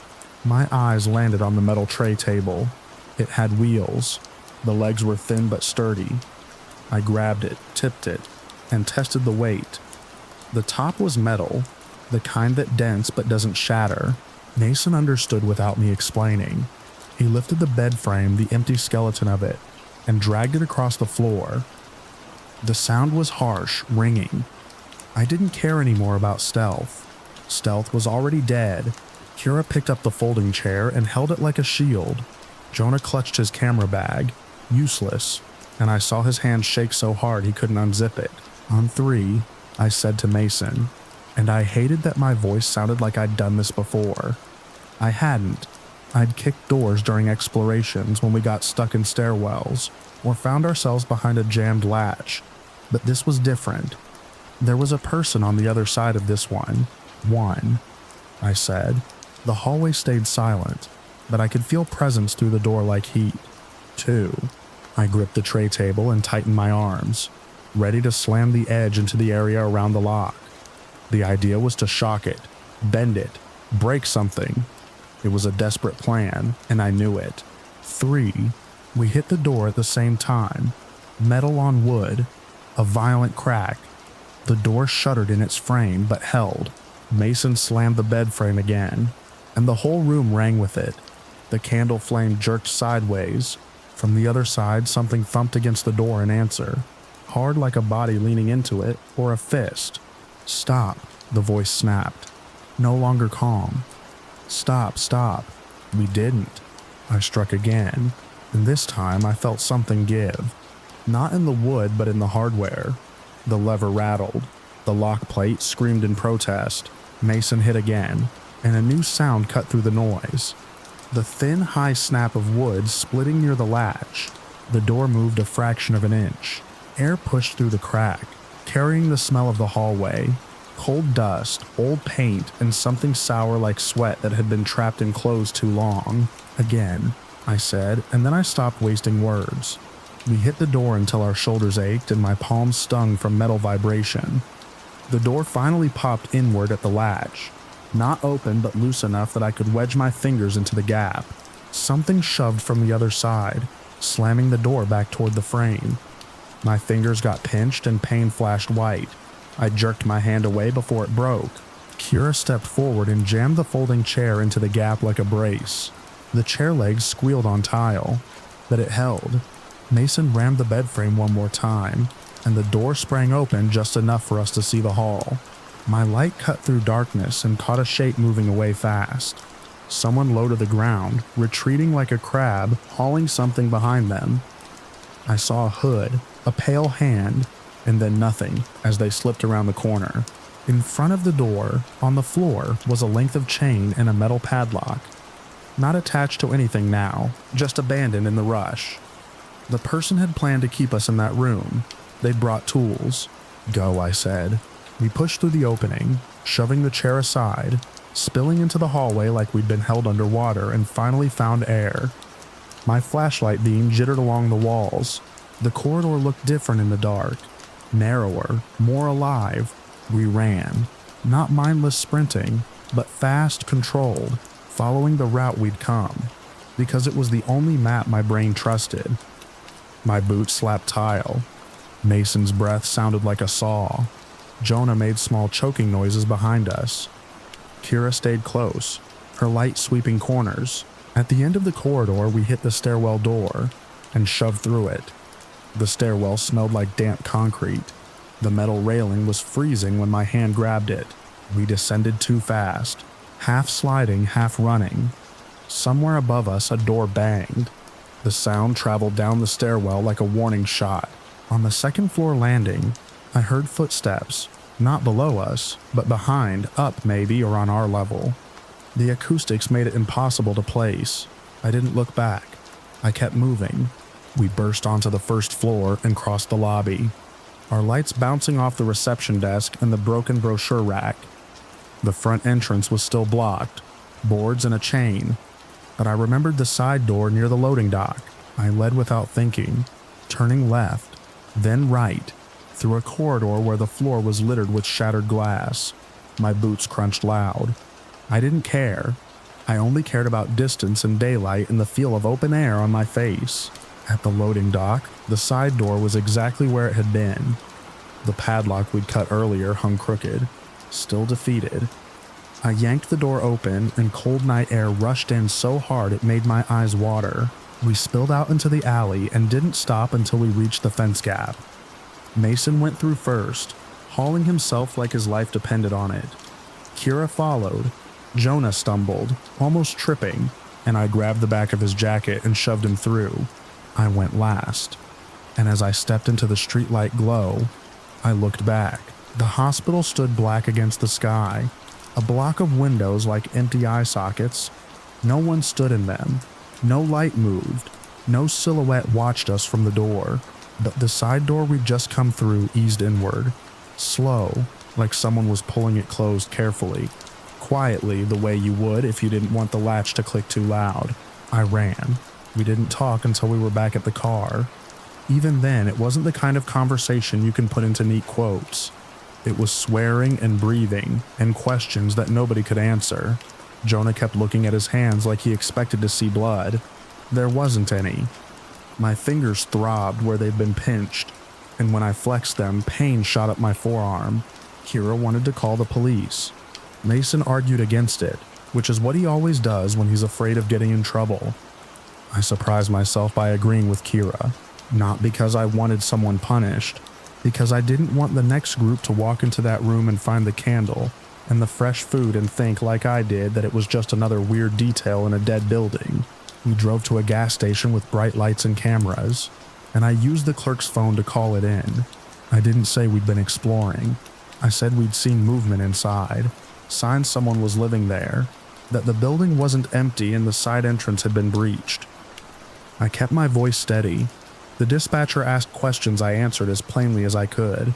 I left out the locked door at first, because it sounded crazy. Then I forced myself to say it anyway. Someone tried to trap us, I said. They locked us in a room. There was a pause. Then the dispatcher's tone sharpened. She asked for exact address, cross streets, description of the person. I had almost nothing to give her. Hoodie, pale hand, low to the ground, fast. When we finally got home, I couldn't sleep. The night stayed stuck in my chest like smoke. I sat on my bed and scrolled through my camera roll, looking at the photos I'd taken earlier in the hospital. Cracked tiles, graffiti, the empty bed frames. The last photo was a blurry shot Jonah had grabbed of the tray table with the food and the candle, and I stared at it until my eyes burned. There's a reason I'm writing this down the way it happened, with the boring details and the ugly fear. I'm not doing it for a campfire. I'm doing it because the most dangerous part of that night wasn't the hospital itself. It was the moment I saw proof that someone was there, alive, eating, keeping a flame, and I still convinced myself it was fine. I've gone back over the timeline 100 times. I've listened for things I missed, signs I ignored, the coffee smell, the new wood, the hospital key tag, marked 3E, the bite in the sandwich, even the way the door shut controlled, careful like the person didn't want to waste energy. A week later, I checked local updates and saw a brief note about police responding to a report at the old hospital, finding evidence of trespass and possible squatters. Nothing confirmed. The building got a new chain on the side entrance for about a month. Then someone cut it again. I don't explore anymore. Not like I used to. I still catch myself looking at dark windows when I drive past empty buildings, imagining the inside, imagining the thrill. But then I remember the candle flame holding steady in that small room, and the lock clicking from the outside, and the voice that said stay like I was a dog that had wandered into its yard. Now when I see an abandoned place, I don't think about ghosts. I think about people who don't want to be found, and how quiet they can be until you give them a reason not to be.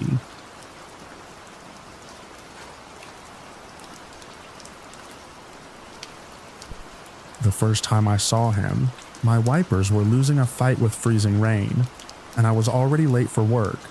It was one of those Colorado mornings where the sky can't decide if it wants to be night or day, and the road glows dull and bruised under your headlights. I was crawling along the frontage road that feeds into the highway, coffee cooling in the cup holder, heater clicking like it was thinking about giving up, when I caught movement on the shoulder. A person stood near the guardrail with their hood up, thumb out, backpack on the wet gravel like it had been dropped and forgotten. No bus stop, No houses close enough to explain it. Just a long strip of asphalt, a drainage ditch full of iced-over weeds, and the wind pushing mist across the lanes. I don't pick up hitchhikers, I'm not that guy. I'm a commuter, I live by schedules and podcasts and the quiet math of miles per gallon. But there was something about how still he was, like he'd been placed there, and something about the weather that made me imagine him walking for hours in that cold. Before I could talk myself out of it, I signaled and pulled onto the shoulder. He didn't wave or hurry. He just opened the passenger door and sat down with the kind of careful motion you use when you're trying not to make noise. He smelled like damp wool and cold air. No cigarette smoke, no booze. His hands were bare and pale at the knuckles, as if he'd been holding them in his pockets too long. I waited for the normal exchange. "Where are you headed? Thanks. Sorry, this is weird." Instead, he looked forward through the streaked windshield and said very calmly that the highway would be blocked in about 10 minutes. I laughed once, under my breath, because what else do you do with a statement like that? The on-ramp was right ahead. The traffic seemed normal. Brake lights in the distance, sure, but it was morning. He didn't turn his head. He didn't smile. I merged anyway because that's what you do when you've already committed to being late, and you can't afford to add pulled over for no reason to your list of sins. The first sign was the smell. Even with the windows closed, there's a distinct scent that comes before trouble on wet roads. Hot rubber, a bitter tang, like somebody struck a match too close to your face. I caught it right after the curve where the concrete barrier starts, the one I take every weekday without thinking. Ahead, a delivery van was riding the right lane too close to the shoulder, the rear end shimmying like a dog shaking off water. Then the van clipped the rumble strip. It corrected too hard. The back swung out. For a half second, it looked like the driver might save it. Then it spun. Everything happened in a sequence. My brain still plays in pieces. The van sliding sideways, the flash of its taillights, a sedan swerving left, the sedan's tires hitting the slick seam between lanes, the sedan turning broadside. The sound came through the glass like a dull drumbeat. Metal against barrier, a crunch you feel in your teeth. Traffic collapsed. A wave of brake lights. Horns that sounded panicked and thin. People were already stepping out onto the shoulder. Hands up. Faces turned toward the wreck as if staring could pull it back into place. I slowed to a stop with everyone else, heart hammering, and glanced at the passenger seat like I expected some smug expression. He was watching the pile-up without any change in his face. His eyes were light, not bright, the color of old glass. "You saw that coming," I blurted, then hated myself for making it sound like a joke. He didn't answer directly. He said the next one would happen after we moved again, and it would be worse if people rushed. He said it like someone giving weather updates. Traffic inched. We crept past the first accident. A trooper hadn't arrived yet. Just drivers in hoodies, standing too close, phones out, looking for something to do. A woman was crying by the barrier, mascara streaking down, a hand pressed to her mouth. I forced my eyes forward and kept both hands on the wheel.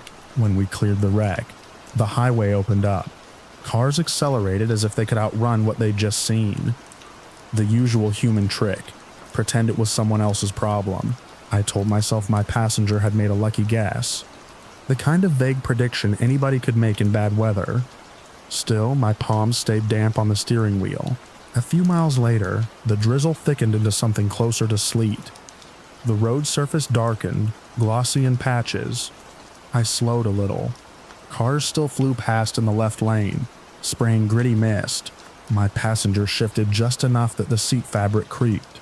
He said that at the bottom of the next hill, a pickup would lose control because it was tailgating, and the driver would blame the road instead of themselves. I stared forward, jaw tight. The hill he meant was a long familiar slope that dipped under an overpass and leveled near a line of cottonwoods. I drove it every day. Nothing about it felt haunted or special. It was just concrete and physics. A lifted pickup appeared in my rearview mirror, headlights glaring. It rode my bumper like it wanted to climb into my trunk. I tapped the brakes lightly, more warning than slowing, and moved to the right lane when I could. The pickup surged past, engine whining. tires throwing slush. It cut in front of me and immediately rode the bumper of the SUV ahead.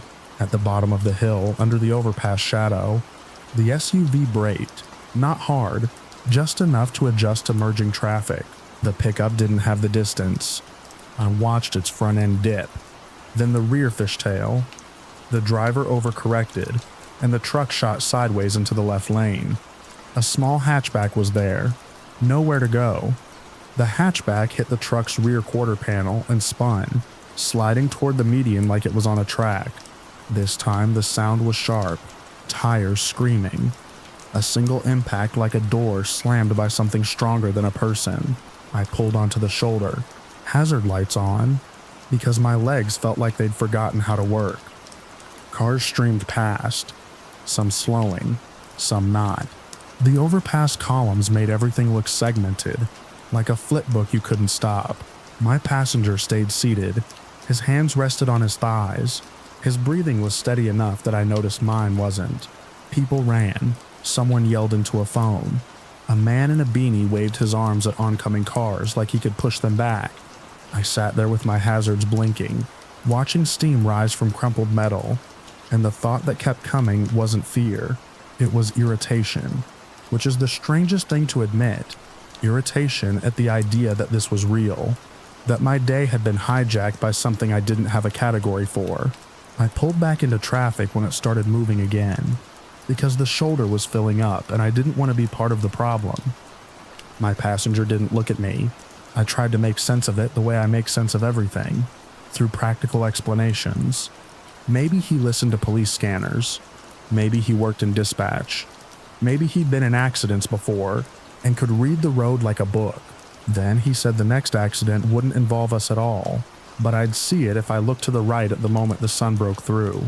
There was no sun, just a gray lid over everything. I drove eyes forward, feeling ridiculous for even entertaining him.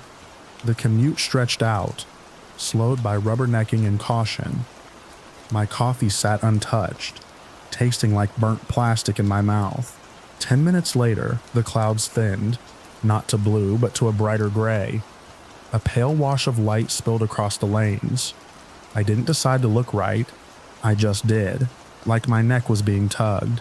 A semi-truck was on the parallel service road, separated from the highway by a strip of wet grass and a shallow ditch. It was moving too fast for that road. I could see it from above, because the highway was slightly elevated there. The semi hit a pooled patch of water at the edge of a curve. The trailer swayed once, then twice, then tipped like a slow-falling tree. It rolled onto its side in a shower of spray and grit, sliding until it hit the ditch and stopped. Even from a distance, I saw the cab jolt. I saw the driver's side door fly open and slam shut again. My throat tightened. I kept driving because I couldn't do anything else. I didn't speak for a long time after that. The world felt thinner, as if the rain had washed something important off the surface of things. The hitchhiker finally turned his head toward me. He didn't look triumphant. He looked tired, like someone who's been awake through too many nights. He said he needed me to keep going, no matter what I thought I saw in the mirror. That got my attention in the worst way. My eyes darted to the rear view. Just cars, a gray sedan, a white SUV, a line of commuters with the same blank forward stare I probably had. I asked him carefully because my voice felt too loud in the small cabin. How he knew these things. He didn't answer the question. He said the road didn't like being surprised, and that it was better when someone was ready. I told him that didn't make any sense. I told him he was scaring me. I told him I'd drop him off at the next exit. He nodded once, as if I'd stated something obvious. We drove in a tense silence, broken only by the click of my turn signal and the steady thrum of tires over wet pavement. The heater worked harder. The windshield fogged at the edges. My hands cramped on the wheel. At the next exit, I signaled and took the ramp. It curled down toward a cluster of closed gas stations and a strip mall with empty parking lots. The kind of place that looks abandoned before dawn. I slowed at the light. It turned red. I stopped.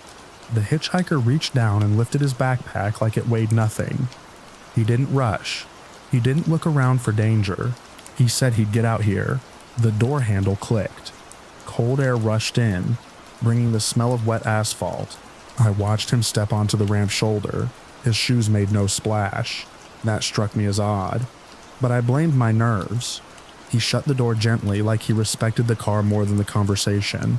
Then the light turned green, and I pulled forward. In the side mirror, I saw him take one step back away from the edge, as if he knew exactly how much distance to give. As I curved onto the surface street, his figure slipped behind the angle of the guardrail and was gone. It should have ended there. Weird encounter. Eerie predictions. A story you tell at lunch with a shrug and a laugh you don't feel. But the highway was still the fastest way to work. And the practical part of me, stronger than the frightened part, turned me back toward the next on-ramp a mile down. Because I couldn't justify staying on surface streets with all the lights and the slower speed. I merged again. Stomach tight. Eyes scanning the shoulder without meaning to. He wasn't there. My mind tried to reset. Maybe he'd been a local with a strange talent for reading road conditions. Maybe he'd gotten off because he was headed somewhere else. Maybe I'd done a good deed and that was all. Then my phone buzzed in the console. A traffic alert from the state app.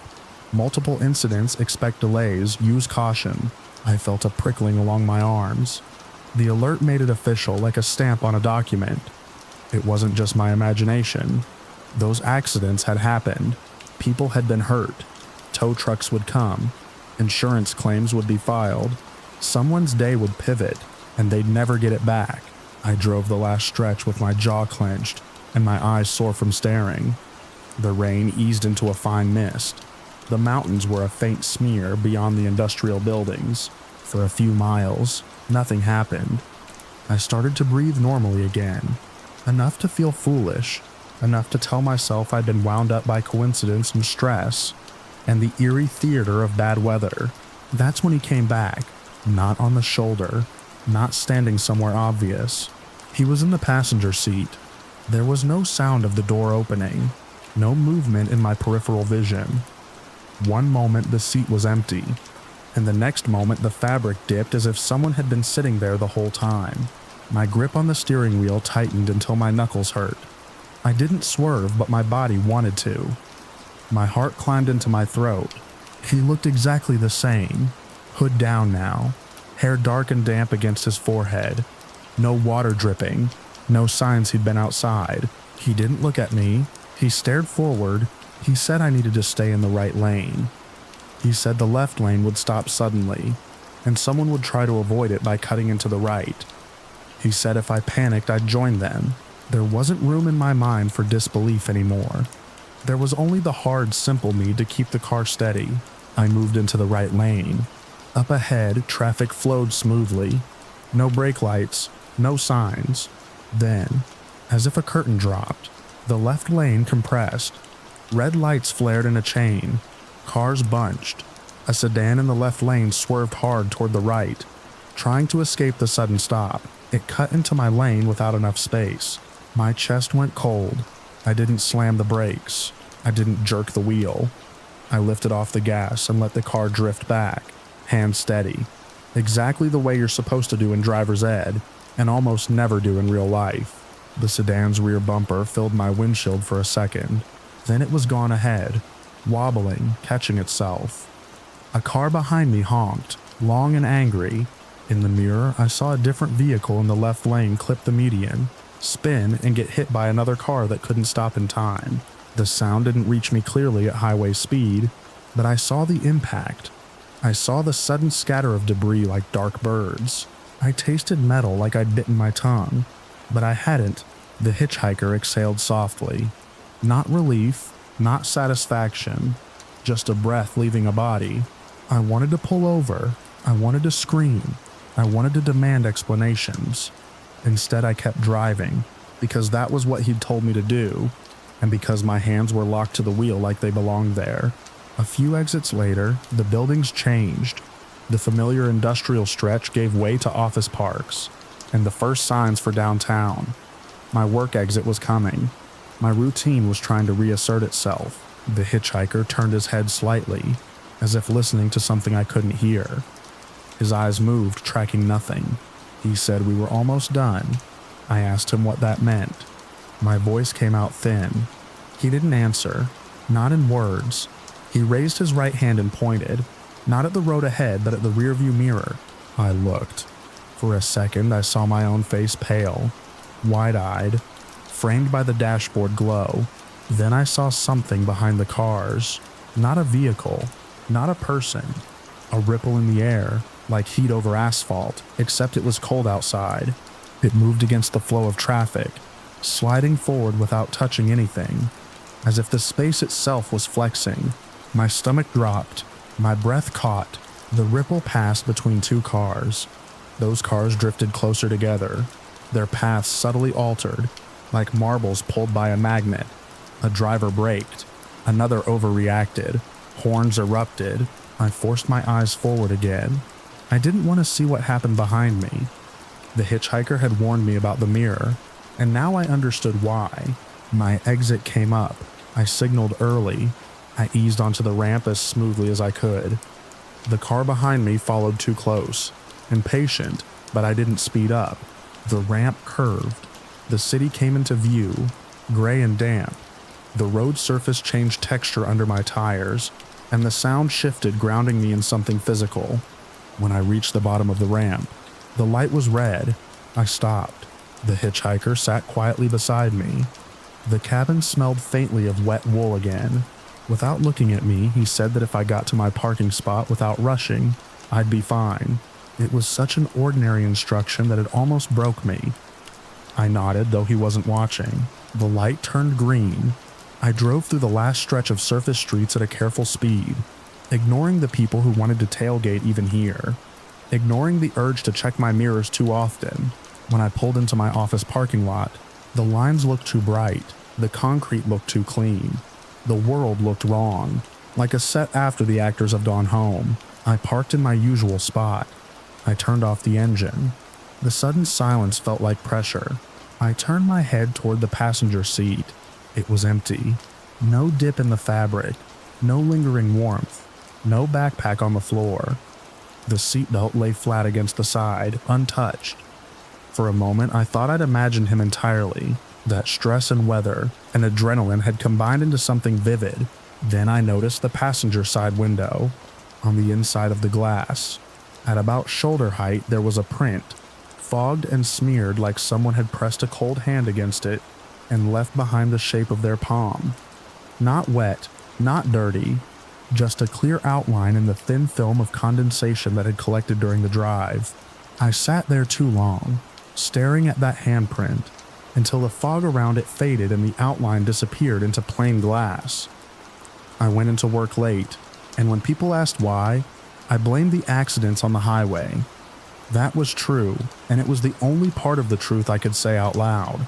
On my lunch break, I checked the news. The crashes were all there. The van spin, the pickup collision, the semi on the service road, the later pileup near the downtown exit.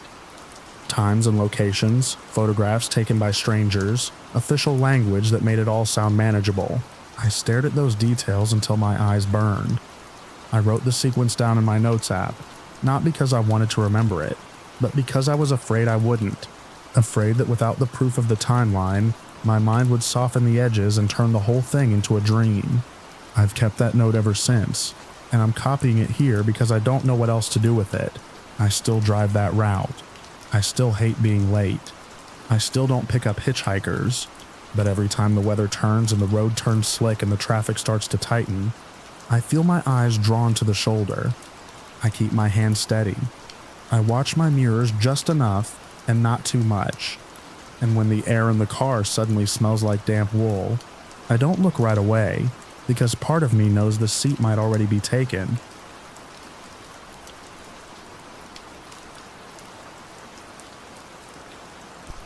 Snow in this city didn't fall like it did back home. Back home it came down soft, almost polite, like the sky was apologizing. Here it arrived sideways, powdered and sharp, and it found every crack in the brick and every weak seal around every ancient window. It made the whole block feel muffled, as if the world had been wrapped in felt. My first week in the apartment, I kept telling myself the building was just old. Old meant pipes that knocked like someone rapping on wood, Old meant radiators that hissed like gossip. Old meant the floorboards complaining if you crossed them wrong. I'd moved into this place because I needed a fresh start in a new city, somewhere I could be anonymous for a while. A pre-war building with high ceilings and cheap rent felt like a compromise I could live with, until the first night I heard the furniture. It started at 12:37 a.m., after the street quieted and the snow thickened outside my window. I was half asleep, drifting in that shallow space where you're still aware of the room. At first it sounded like someone dragging a chair, one long scrape across hardwood, then another, slower, heavier. The ceiling above my bed shivered. Dust sifted down in a thin sparkle from the light fixture. The scraping ended with a dull thunk. Something set down hard, like a dresser finding a new home. I sat up, blinking into darkness. Another scrape. Longer this time, like a couch or wardrobe being shoved across the floor. Not quick, not frantic. Steady, as if whoever was up there had all night, and wanted me to know it. I checked the time, 12:42. The sound wasn't random.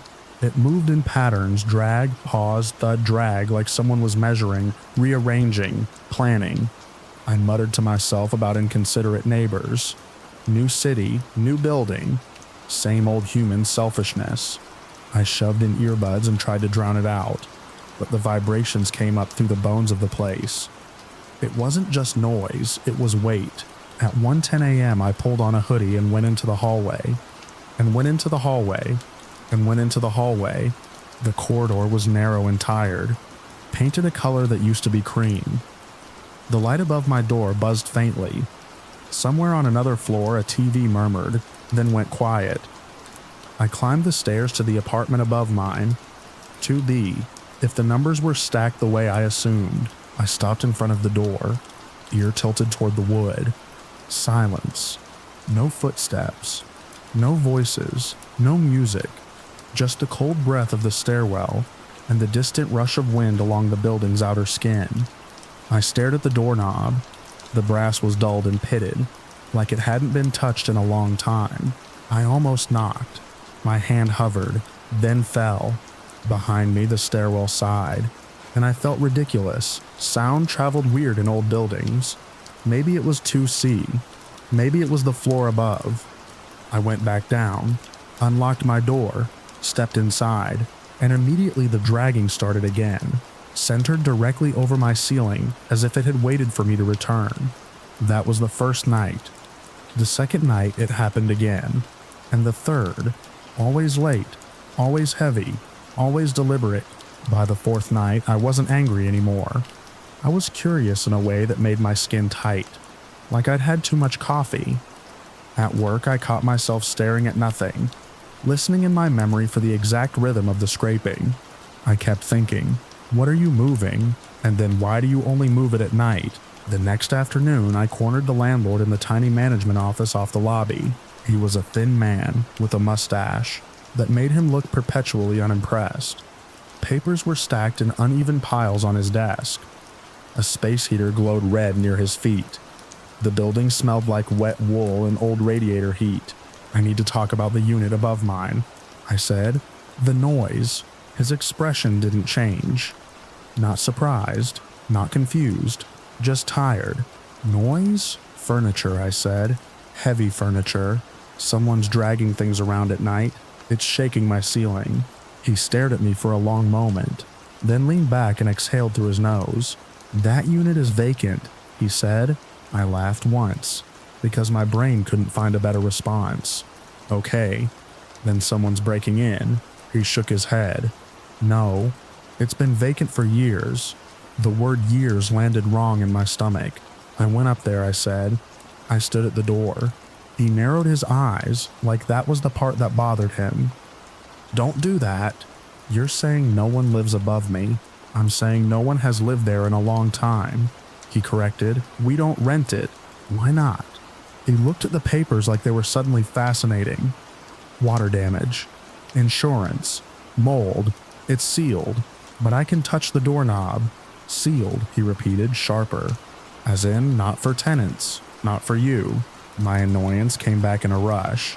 But it had nowhere to go. The facts didn't fit the sound that had been shoving itself into my nights. So what am I supposed to do, I asked, when someone is moving a couch over my head at 1 a.m? The landlord's eyes flicked up, and for the first time there was something else there. Something like reluctance. You ignore it, he said quietly, or you move out. I left the office with my hands cold, even though the lobby was warm. That night the snow got worse. The wind pressed against the building like a palm. Somewhere outside, ice clinked against the fire escape. The streetlight through my blinds looked like a smeared coin. At 12:58 a.m., the dragging began. It sounded closer than ever. Not just above my bed, above the center of my apartment, like something was being pulled into position directly over me. The scrape was slower now, heavier. The pause between movements longer. Drag, stop, drag, stop. I sat upright in bed, heart tapping. Then the scraping stopped. The sudden silence was worse. In the quiet, I heard something else, softer, subtler. A slow pressure, like fingers pressing down on the ceiling.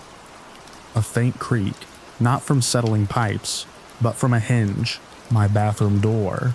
It was shut, the way I always left it. A cheap replacement door in an old frame, painted white over white over white. A thin line of darkness ran under it. I stared at that line, until my eyes began to ache. And then, without any change in light, without the flicker of a passing car, something moved under the crack.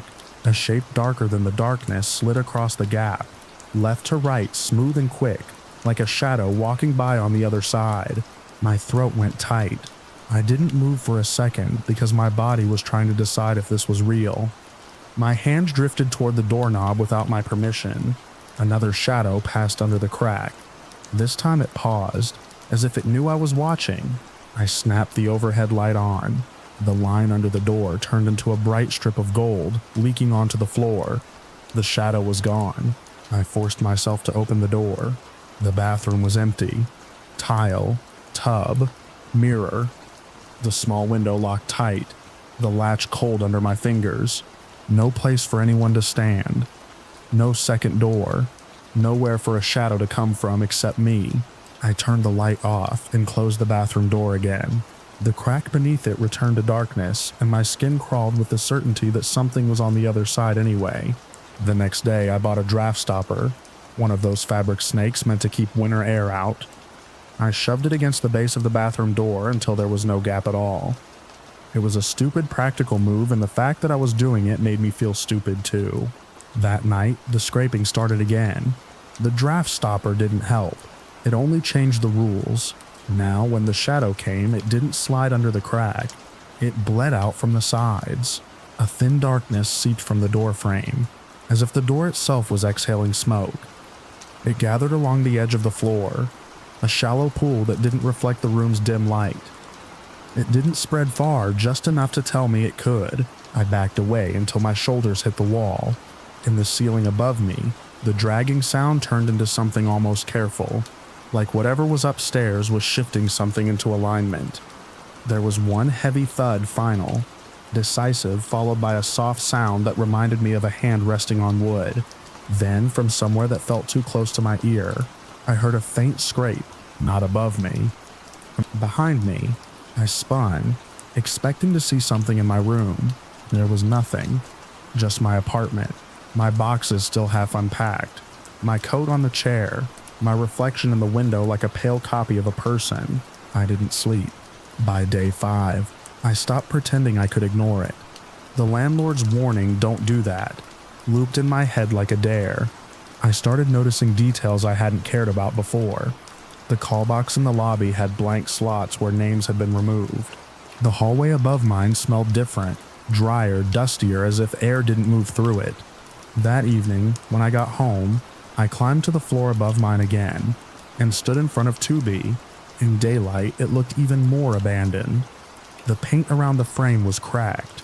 The bottom edge of the door wore a faint band of grime that suggested it hadn't been opened in ages. The doorknob was dull, untouched. I bent down and looked at the seam beneath it. No light leaked through, not even a sliver. The floor under the door was clean in a way the rest of the hall wasn't. Too clean. like dust couldn't settle there. I stood up too fast and banged my head lightly on the wall. The sting felt grounding. That night, the storm returned, and with it the sense that the building was listening. At 12:30 a.m., I went to the stairwell at the top of the building, where the air turned colder and the ceiling lowered. Above the top landing there was a square hatch, an attic access panel painted shut so many times it looked like part of the ceiling. I found the pull cord and yanked. Paint cracked with a sound like tiny bones snapping. The panel resisted, then swung down with a puff of ancient dust. Cold air spilled out, dry and sharp, smelling like old paper and dead wood. I unfolded the ladder and climbed. The attic wasn't a single open room. It was a crawl space under the sloped roof, a maze of beams and insulation and forgotten storage. My phone flashlight cut a narrow path through the dark. Dust drifted in the beam like slow snow, and the moment my head cleared the opening, I heard it again. I heard it again, the dragging, not above me now, beside me, as if the sound lived in the attic too. I moved carefully across the boards, laid between joists, crouching under beams. Old boxes leaned against each other like tired people. A broken mirror lay face down, wrapped in newspaper. A child's sled, metal runners rusted, was propped against a support beam like a joke. Then my light caught a door. An interior door, upright between beams, as if someone had installed it for no reason. It wasn't attached to a wall. It just stood there, framed by old lumber. The paint was yellowed. A rusted padlock hung from a hasp on the outside. The dragging stopped as I approached. In the sudden silence, I became aware of my own breathing, loud and stupid. My flashlight trembled slightly. I knelt. The gap beneath the door was packed with dust. Undisturbed, the padlock was crusted with paint and rust, the kind of lock that hadn't been opened in a decade. Yet the wood around the handle was darker, smoother, like it had been touched. I didn't have a key, I didn't have tools. All I had was the feeling that whatever was happening below me, above my apartment, was connected to this door, in a way my brain didn't want to name. I stood and swept my flashlight around, trying to see what else was stored up here. That's when I found the trunk. It was wedged behind a stack of flattened boxes, half buried in insulation. The metal corners were oxidized green. The latch was looped shut with wire, twisted tight. It looked like something a person would seal if they never wanted to see its contents again. The wire was old, brittle. I snapped it with my gloved fingers without much effort. The lid resisted, stuck with age. When it finally opened, the hinges complained in a long, aching squeal that echoed through the attic like a scream swallowed by snow. Inside were photographs, loose prints, some curled with humidity, some stuck together in thin, stubborn layers. I flipped through them with cold hands, expecting strangers' old tenants, weddings, people I'd never know. The third photo made my stomach drop so hard I felt it in my knees. It was me. Not like me. Not someone who resembled me. Me, exactly. My face, my expression, my eyes. I was standing in a room I didn't recognize, wearing a heavy winter coat I didn't own. Snow clung to my hair. Behind me, blurred, was an old radiator and a window with chipped trim. The room looked like my apartment, but older. I stared until my eyes watered. There were more. Me sitting on a bed, head bowed, as if exhausted. Me by a window staring out at snow. Me in a hallway that looked like my building's hallway, but with different paint, different light fixtures, older versions of the same place. In every photograph, my face was the same age as it is now. No grainy childhood shots. No teenage awkwardness. Just me present, crisp, captured in moments I had never lived. My fingers went numb. The attic felt suddenly smaller, the roof closer, the cold meaner. I looked at the back of the first photo with shaking hands. A date was written there in faded ink. At February 3rd, 1998, I swallowed hard and checked another. February 3rd, 1998, another. February 7th, 1998, a series. A winter. A version of me inhabiting this building, decades before I arrived. From somewhere below or beside, or through the bones of the place. The dragging started again, slow, heavy, purposeful. I turned my flashlight toward the freestanding door with the padlock. The sound seemed to come from behind it now, like someone on the other side was shifting furniture in a room that shouldn't exist. The padlock didn't move, the dust didn't stir, but the door shivered faintly in its frame, as if pressure was being applied from the other side. My phone light flickered once, then steadied. I backed away, clutching the photograph so tight the edge bit into my glove. My mind tried to build a story that made sense.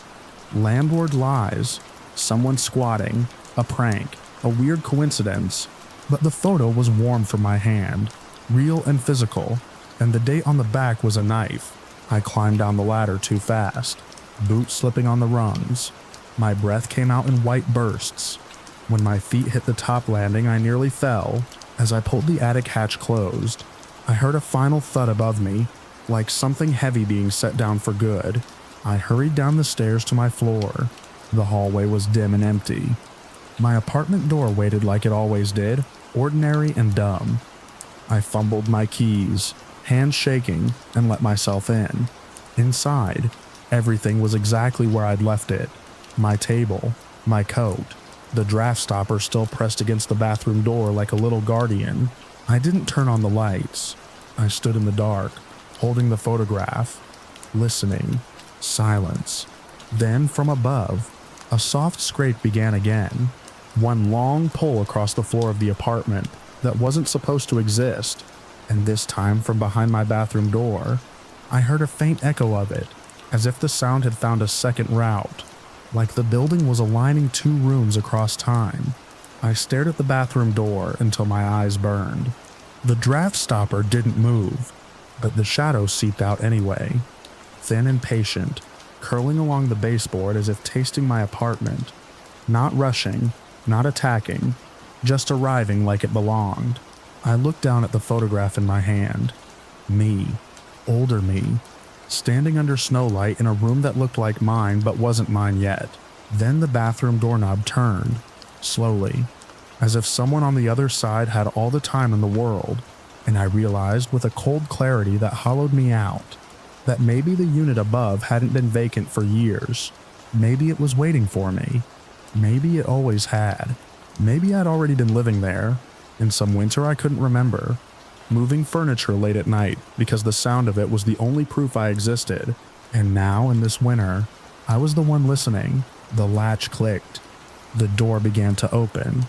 And the only thought I could hold on to, the only thing that felt true as the darkness widened, was that I had finally arrived exactly where I'd been before, exactly where I would be again, exactly where I was meant to be now.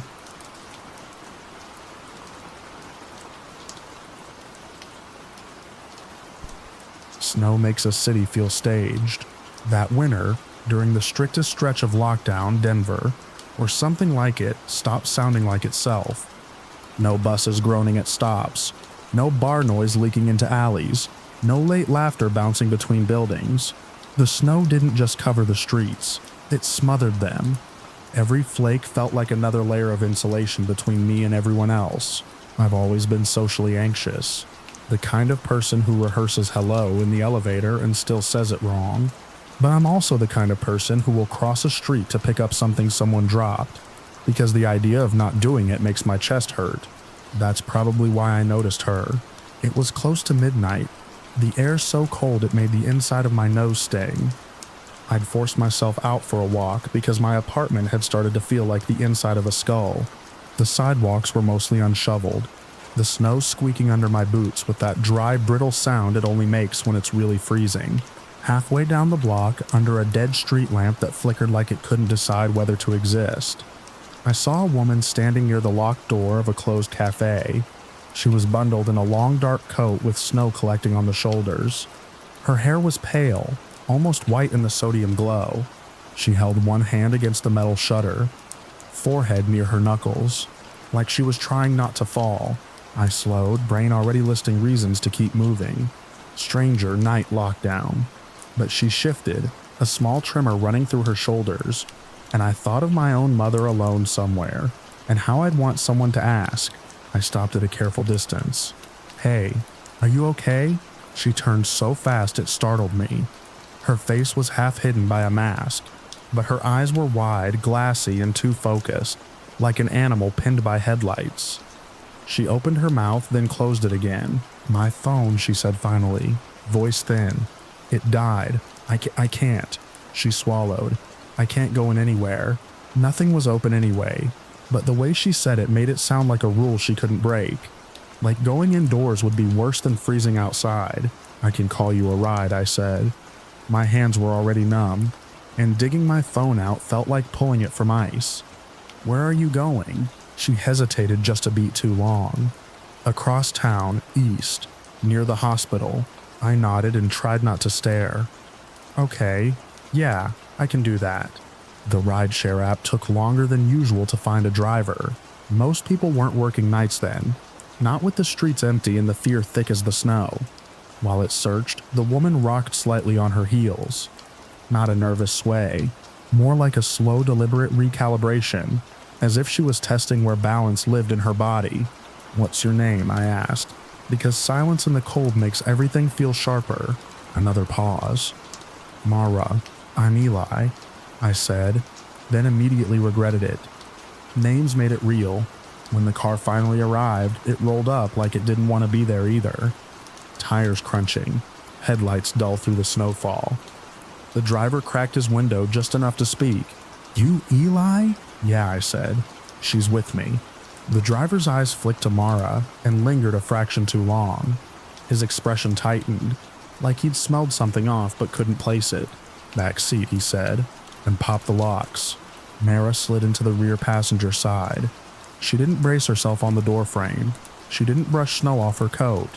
She moved with an unsettling smoothness, like she'd been edited into the scene.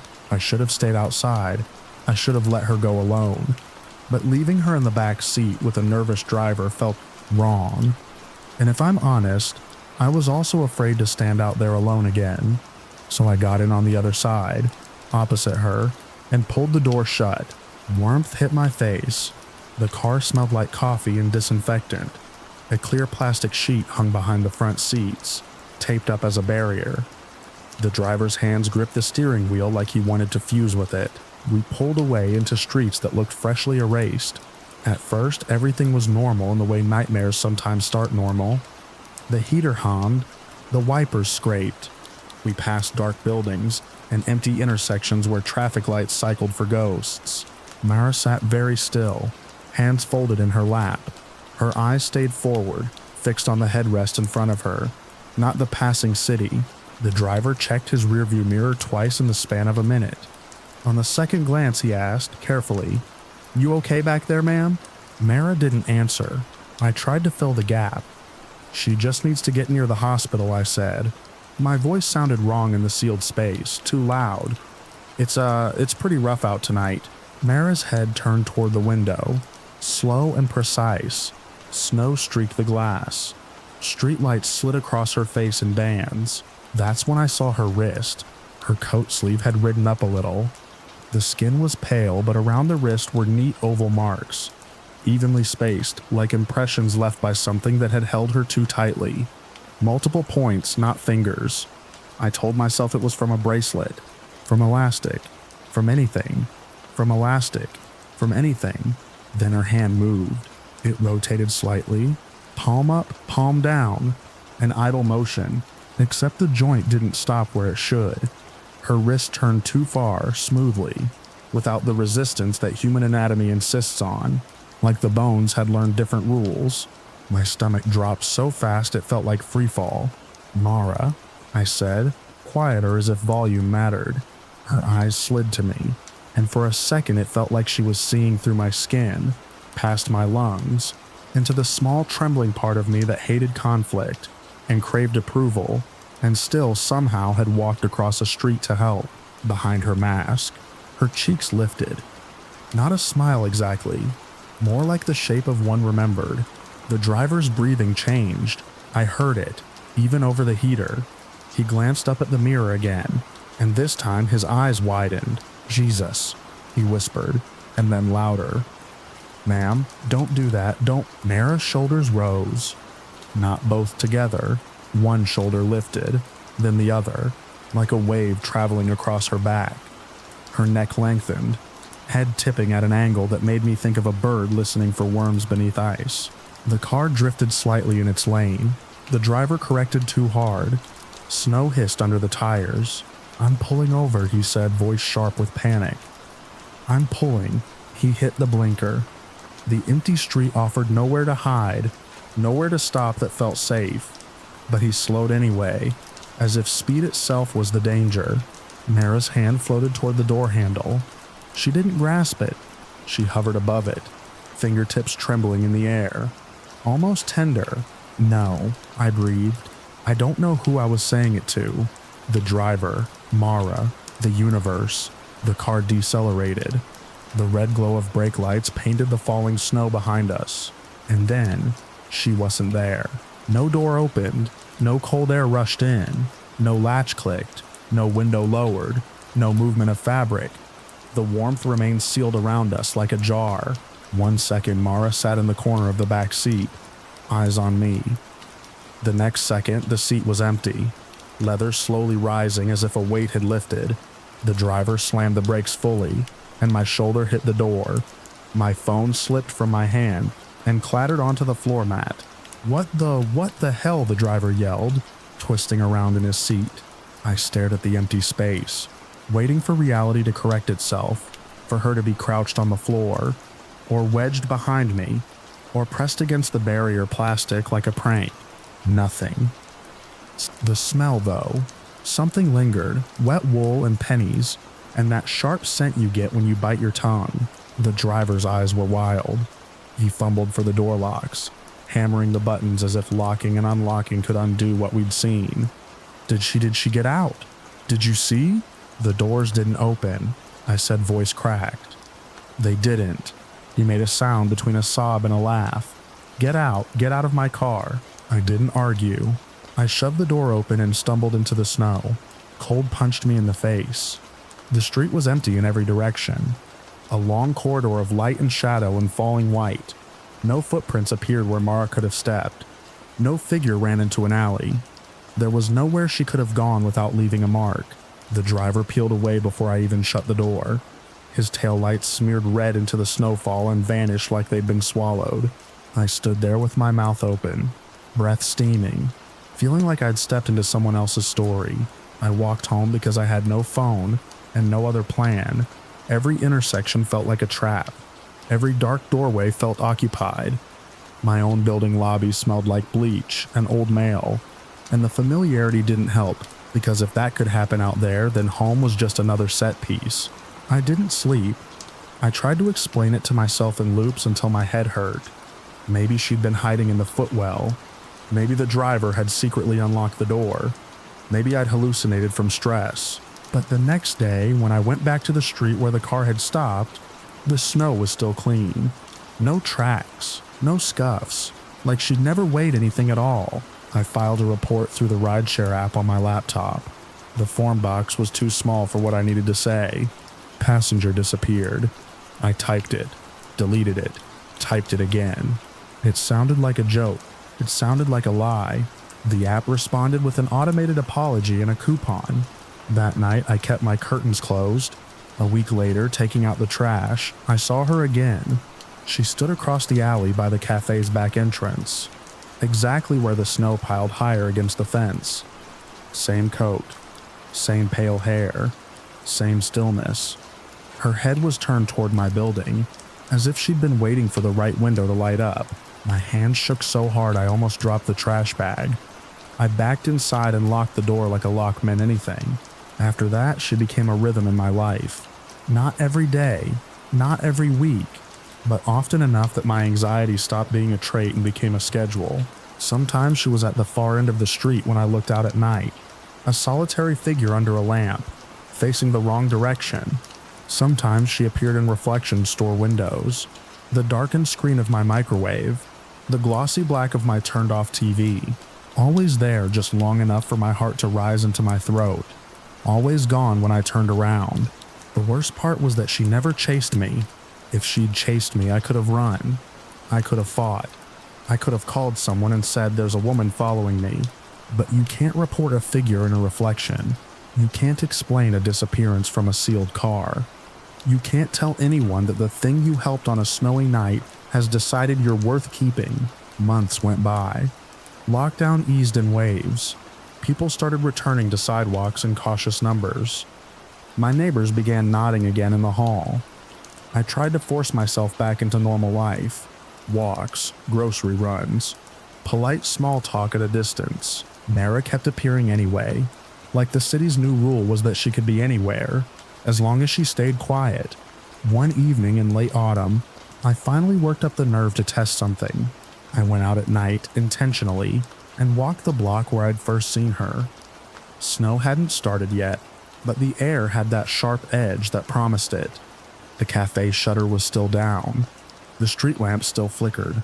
She was there, under the blank sign space, facing the metal gate, one hand raised as if mid-knock. My throat closed.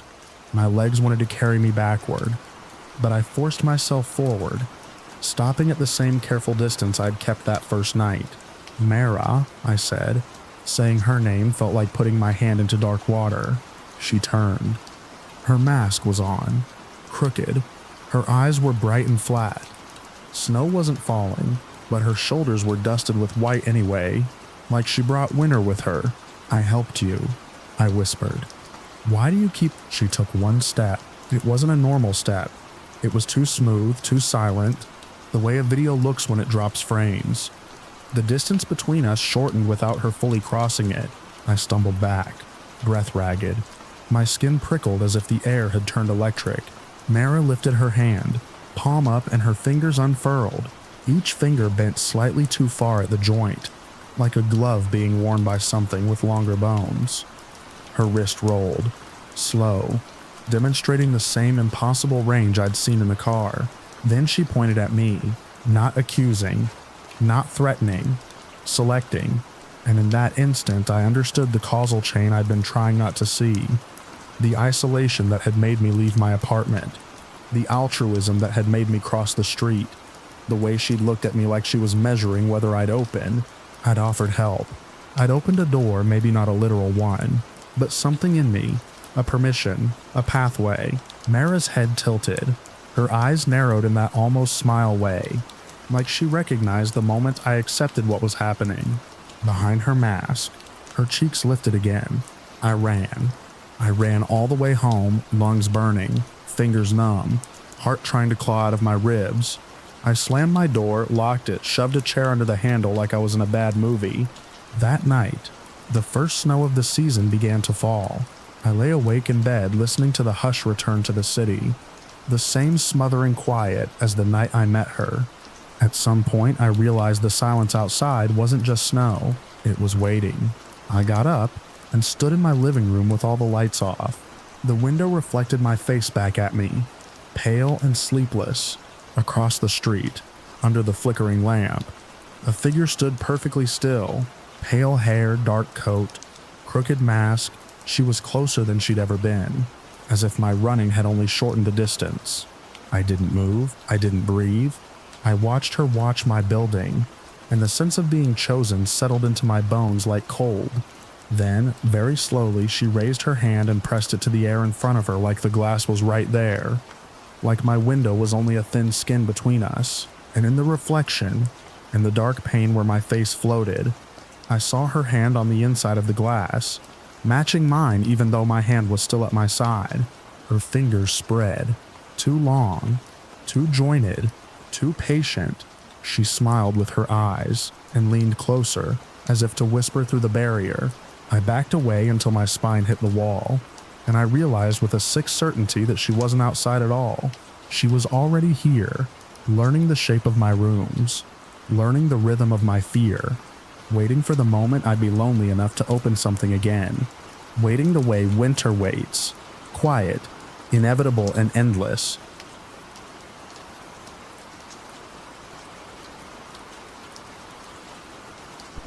I keep a field log because it keeps me honest, not poetic, honest, practical honest. Distances, temps, wind, snowpack notes. In the backcountry, lies start small. I'm not that tired. I can push another mile. That sound was nothing. A log forces you to write down what happened, not what you wish happened, that winter night. I wrote what happened, and it still doesn't read like something that should be possible. I'd gone in alone, late January, high elevation basin, deep wilderness, mountainous terrain that funneled wind above the tray line, but stayed oddly calm in the timber. The forecast was clear. No storm, no weird pressure swing, no reason to expect anything beyond cold and quiet. I wanted quiet. I'm not new to solo trips. I've done them for years. Guiding seasons, SAR training weekends, personal resets when the world gets too loud. I know the difference between fear and caution, between imagination and sensory data. I know that in winter your mind can do strange things if you're underfed or dehydrated. So when I heard a child crying in the forest, I immediately checked myself. It was dusk. I'd just stomped out my tent platform in the basin, a few hundred yards from the tree line. The snow was firm enough to squeak under my boots. My breath came out in steady white ropes. I was threading guy line through a taut line hitch when the sound drifted in thin, wet, and human. A child crying. Not a fox's scream, not a coyote yip, not wind rubbing a branch. Crying. Close enough that my spine tightened like someone had pinched a nerve. I went still, hands hovering over the cord. The sound rose and fell like someone trying to breathe through sobs. It wasn't dramatic, it wasn't a horror movie wail. It was worse. Ordinary, exhausted crying, like a kid who'd been lost too long. My first instinct was to go toward it. My second instinct, the one built from long years of survival math, said, "There is no child out here." There were no trails nearby besides the one I'd cut in myself. No roads, no cabins, no tracks, but mine. In deep winter, a child doesn't appear miles from civilization without leaving a story behind in the snow. Still, I called out, "Hello?" My voice sounded too loud, too flat. "You okay?" The crying didn't answer. It just continued, unbothered, as if it hadn't heard me at all. I finished setting the tent with hands that suddenly felt clumsy. I kept looking toward the timber where the sound came from, but the trees were already turning into a black wall. I lit my stove, more for the comfort of routine than hunger, and boiled water when I was sealed inside the tent later, sipping something hot. The crying stopped. I thought good. My brain was wrong. I slept lightly, as you do in cold, in and out, listening to the tent fabric tick as it stiffened, listening to the occasional soft sigh of snow settling off branches. Then, sometime after midnight, I woke with the distinct sensation that something had changed outside. The air felt held, like the world was waiting. I lay still, counting my breaths. No wind, no animals, no creek. Even the normal distant groans of trees and cold were absent. Silence so complete it made my ears ring. I unzipped my bag enough to free an arm and reached for my headlamp. I didn't turn it on yet. I listened. A faint scrape. Not footsteps exactly. More like something dragging lightly across snow. Slow, careful, then nothing. I told myself it was a branch shedding snow. That happens. It can sound close. It can sound deliberate. But the scrape had rhythm. A pause. Another scrape. Like someone testing the surface. I clicked my headlamp on at the dimmest setting and eased open the vestibule zipper. Cold poured in. My light spilled onto the snow outside. That's when I saw the birds. A circle of dead birds arranged around my tent. They were small, dark, winter-tough little bodies. Juncos, finches, maybe a sparrow, laid out evenly, each one spaced like someone had measured. Their heads pointed inward toward my shelter. Their wings were folded tight, not torn. No mess, no blood, no scatter, just a ring. My brain tried to supply a reason. Owl kills? Martin stash? Weird coincidence? But there were no tracks crossing the circle. I leaned out farther, sweeping my light along the ring. Then beyond it, my own boot prints were there from earlier, dulled by frost, but nothing else entered or exited that perimeter. No animal trail, no human tread, no wing marks. The snow between birds was smooth. I pulled back inside and zipped up fast, hands suddenly shaking in a way I didn't like. Panic makes you stupid.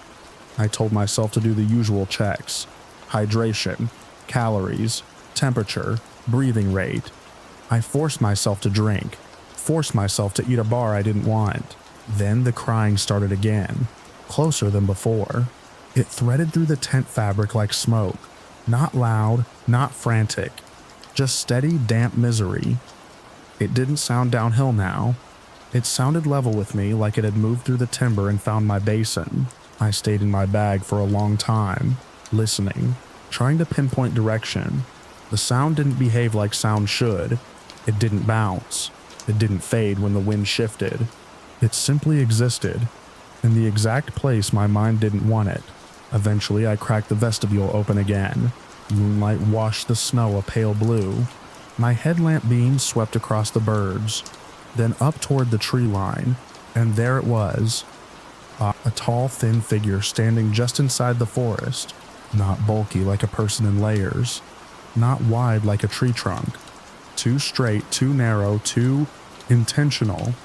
It held itself upright in a way that made my throat tighten. I couldn't make out features, only outline and posture. I froze. The figure lifted its arm. At the same time, without choosing to, I lifted mine. Shock made my muscles copy what I was seeing. Like a reflex, my gloved hand rose halfway, palm angled toward the trees. The figure's arm rose in perfect sync. I lowered my hand slowly. It lowered its hand the same way, same speed, as if we were linked by an invisible joint. A cold sweat broke under my layers. I felt ridiculous and terrified at once. The way you feel when something violates the rules so cleanly you can't even argue with it. I shifted my weight inside the tent, just a small adjustment. The figure shifted too, mirroring the movement at that distance, like it could feel my bones. The crying continued, but now it felt less like a sound in the forest, and more like a pressure in my skull.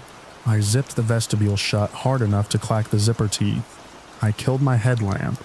Darkness swallowed the tent, but my mind kept projecting that thin silhouette anyway, like an afterimage burned into my vision. I didn't sleep. I sat upright, knees drawn, listening for approach, for footsteps, for a hand on fabric, for anything.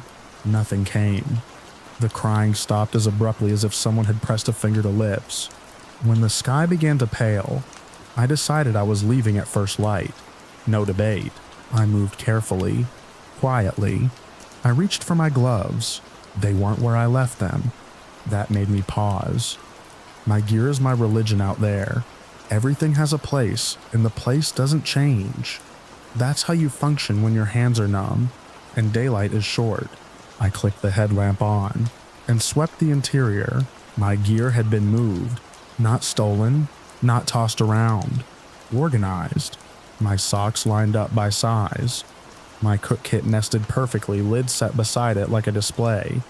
My energy bars stacked with wrappers facing the same direction. My spare batteries laid in a neat row. Even my headlamp strap had been folded into a tidy rectangle. It looked like someone had cleaned my tent while I slept. The only problem was, the zippers were still closed. The fabric wasn't torn. There was no snow inside. No sign of someone brushing past the walls. Nothing that said intrusion. Just the result, waiting for me to notice. I felt my thoughts start to race, trying to generate explanations fast enough to outrun what my senses were telling me. Sleepwalking. Hypoxia. Some kind of prank. Impossible this far in, with no tracks. My throat went dry. I swallowed and forced myself into action. Pack. Fast. I stuffed the 2 neat items into my bag without caring about order. I rolled the tent with stiff, angry hands. Outside, the birds still ringed the platform like a boundary line I hadn't agreed to. The sky was brightening to steel gray. The basin looked almost peaceful. The crying started again. From the timber. I didn't answer it. I didn't call out. I didn't shine my light into the trees. I shouldered my pack and stepped onto my broken trail, the trough of my previous day's prints leading out. Snow creaked under each step. My breath came fast, too loud. After a few minutes, I stopped and looked back. The flattened tent platform sat empty. The ring of birds was still visible, and at the edge of the trees, the tall, thin figure stood again. Daylight should have made it less frightening. Instead, it made it more real. The outline was still wrong. Too narrow, too upright, too sure of itself. I didn't mean to test it, but my hand twitched upward. Just a few inches. The figure's arm twitched up too. The same amount. I turned and walked. At first, I tried to keep my pace controlled. A steady evacuation is safer than a panic sprint. But the longer I went, the more I became aware of a second cadence in the world. Crunch, crunch, crunch. I'd take 2 steps and hear 2 soft compressions behind me. I'd pause, and the sound would pause. I'd start again, and it would start again, matching me.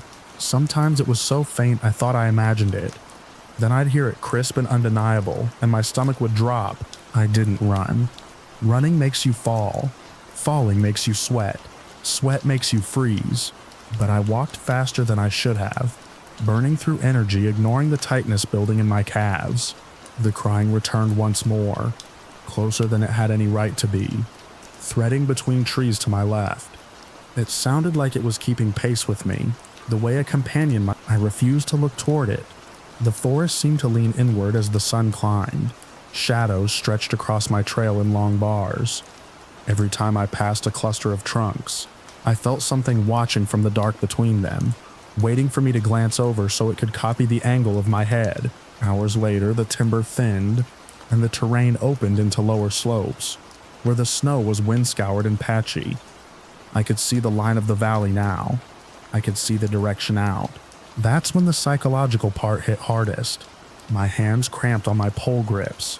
My jaw ached from clenching. My mind started playing tricks with silhouettes. Stumps looked like shoulders. Boulders looked like crouched bodies. I kept blinking hard, trying to reset my vision, but the idea of the figure had gotten inside my pattern recognition like a parasite. Near the last mile, I stopped beside a stand of pines and forced myself to drink. My fingers fumbled the bottle cap. I dropped it once, watched it vanish into a shallow drift, and my breath went sharp with sudden irrational anger, as if the mountain had stolen it on purpose. I found it and drank anyway. Then I made myself do one last thing, the thing you shouldn't do in scary stories, but the thing my brain needed. I turned around and looked back up the trail. The woods were still. No movement, no shape, just snow and trees, and my own trench winding away. For a moment, relief washed through me so strongly my knees went soft. Then, between 2 trunks far up the line, just where shadow still pooled, I saw a thin vertical darkening, like the beginning of an outline. It didn't step out. It didn't wave. It simply stood there, barely there, like the forest had learned how to hold my shape. I didn't wait to see more.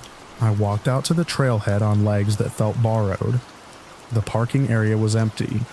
My truck was crusted with frost, ordinary and blessedly dumb. I threw my pack in the bed and climbed into the cab, locking the doors before I even sat fully down. When the engine turned over, the sound was so normal it almost made me cry. Heat began to creep from the vents. My hands shook on the steering wheel. I stared at the tree line beyond the lot.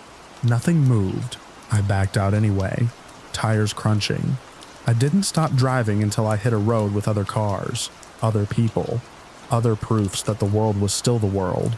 That night at home, I unpacked my gear on the garage floor. I tried to put everything back the way it belonged, like restoring order could undo what had happened. I lined up my socks. I stacked my bars. I nested my cook kit. Halfway through, I realized I was doing it the same way the tent had been left, by size, by symmetry, by neatness that felt too intentional. I stopped and sat back on my heels, staring at the arrangement, heart thudding, because for a second, just a second, I couldn't remember if I'd done it, or if I was only copying what had been shown to me.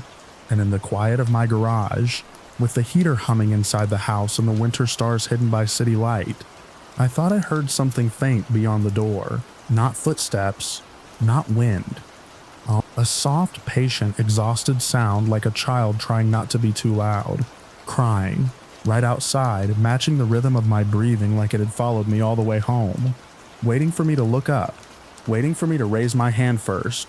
Waiting for me to realize I never really left the basin at all, and that something out there learned me so well, it could wear me like a mask. Now,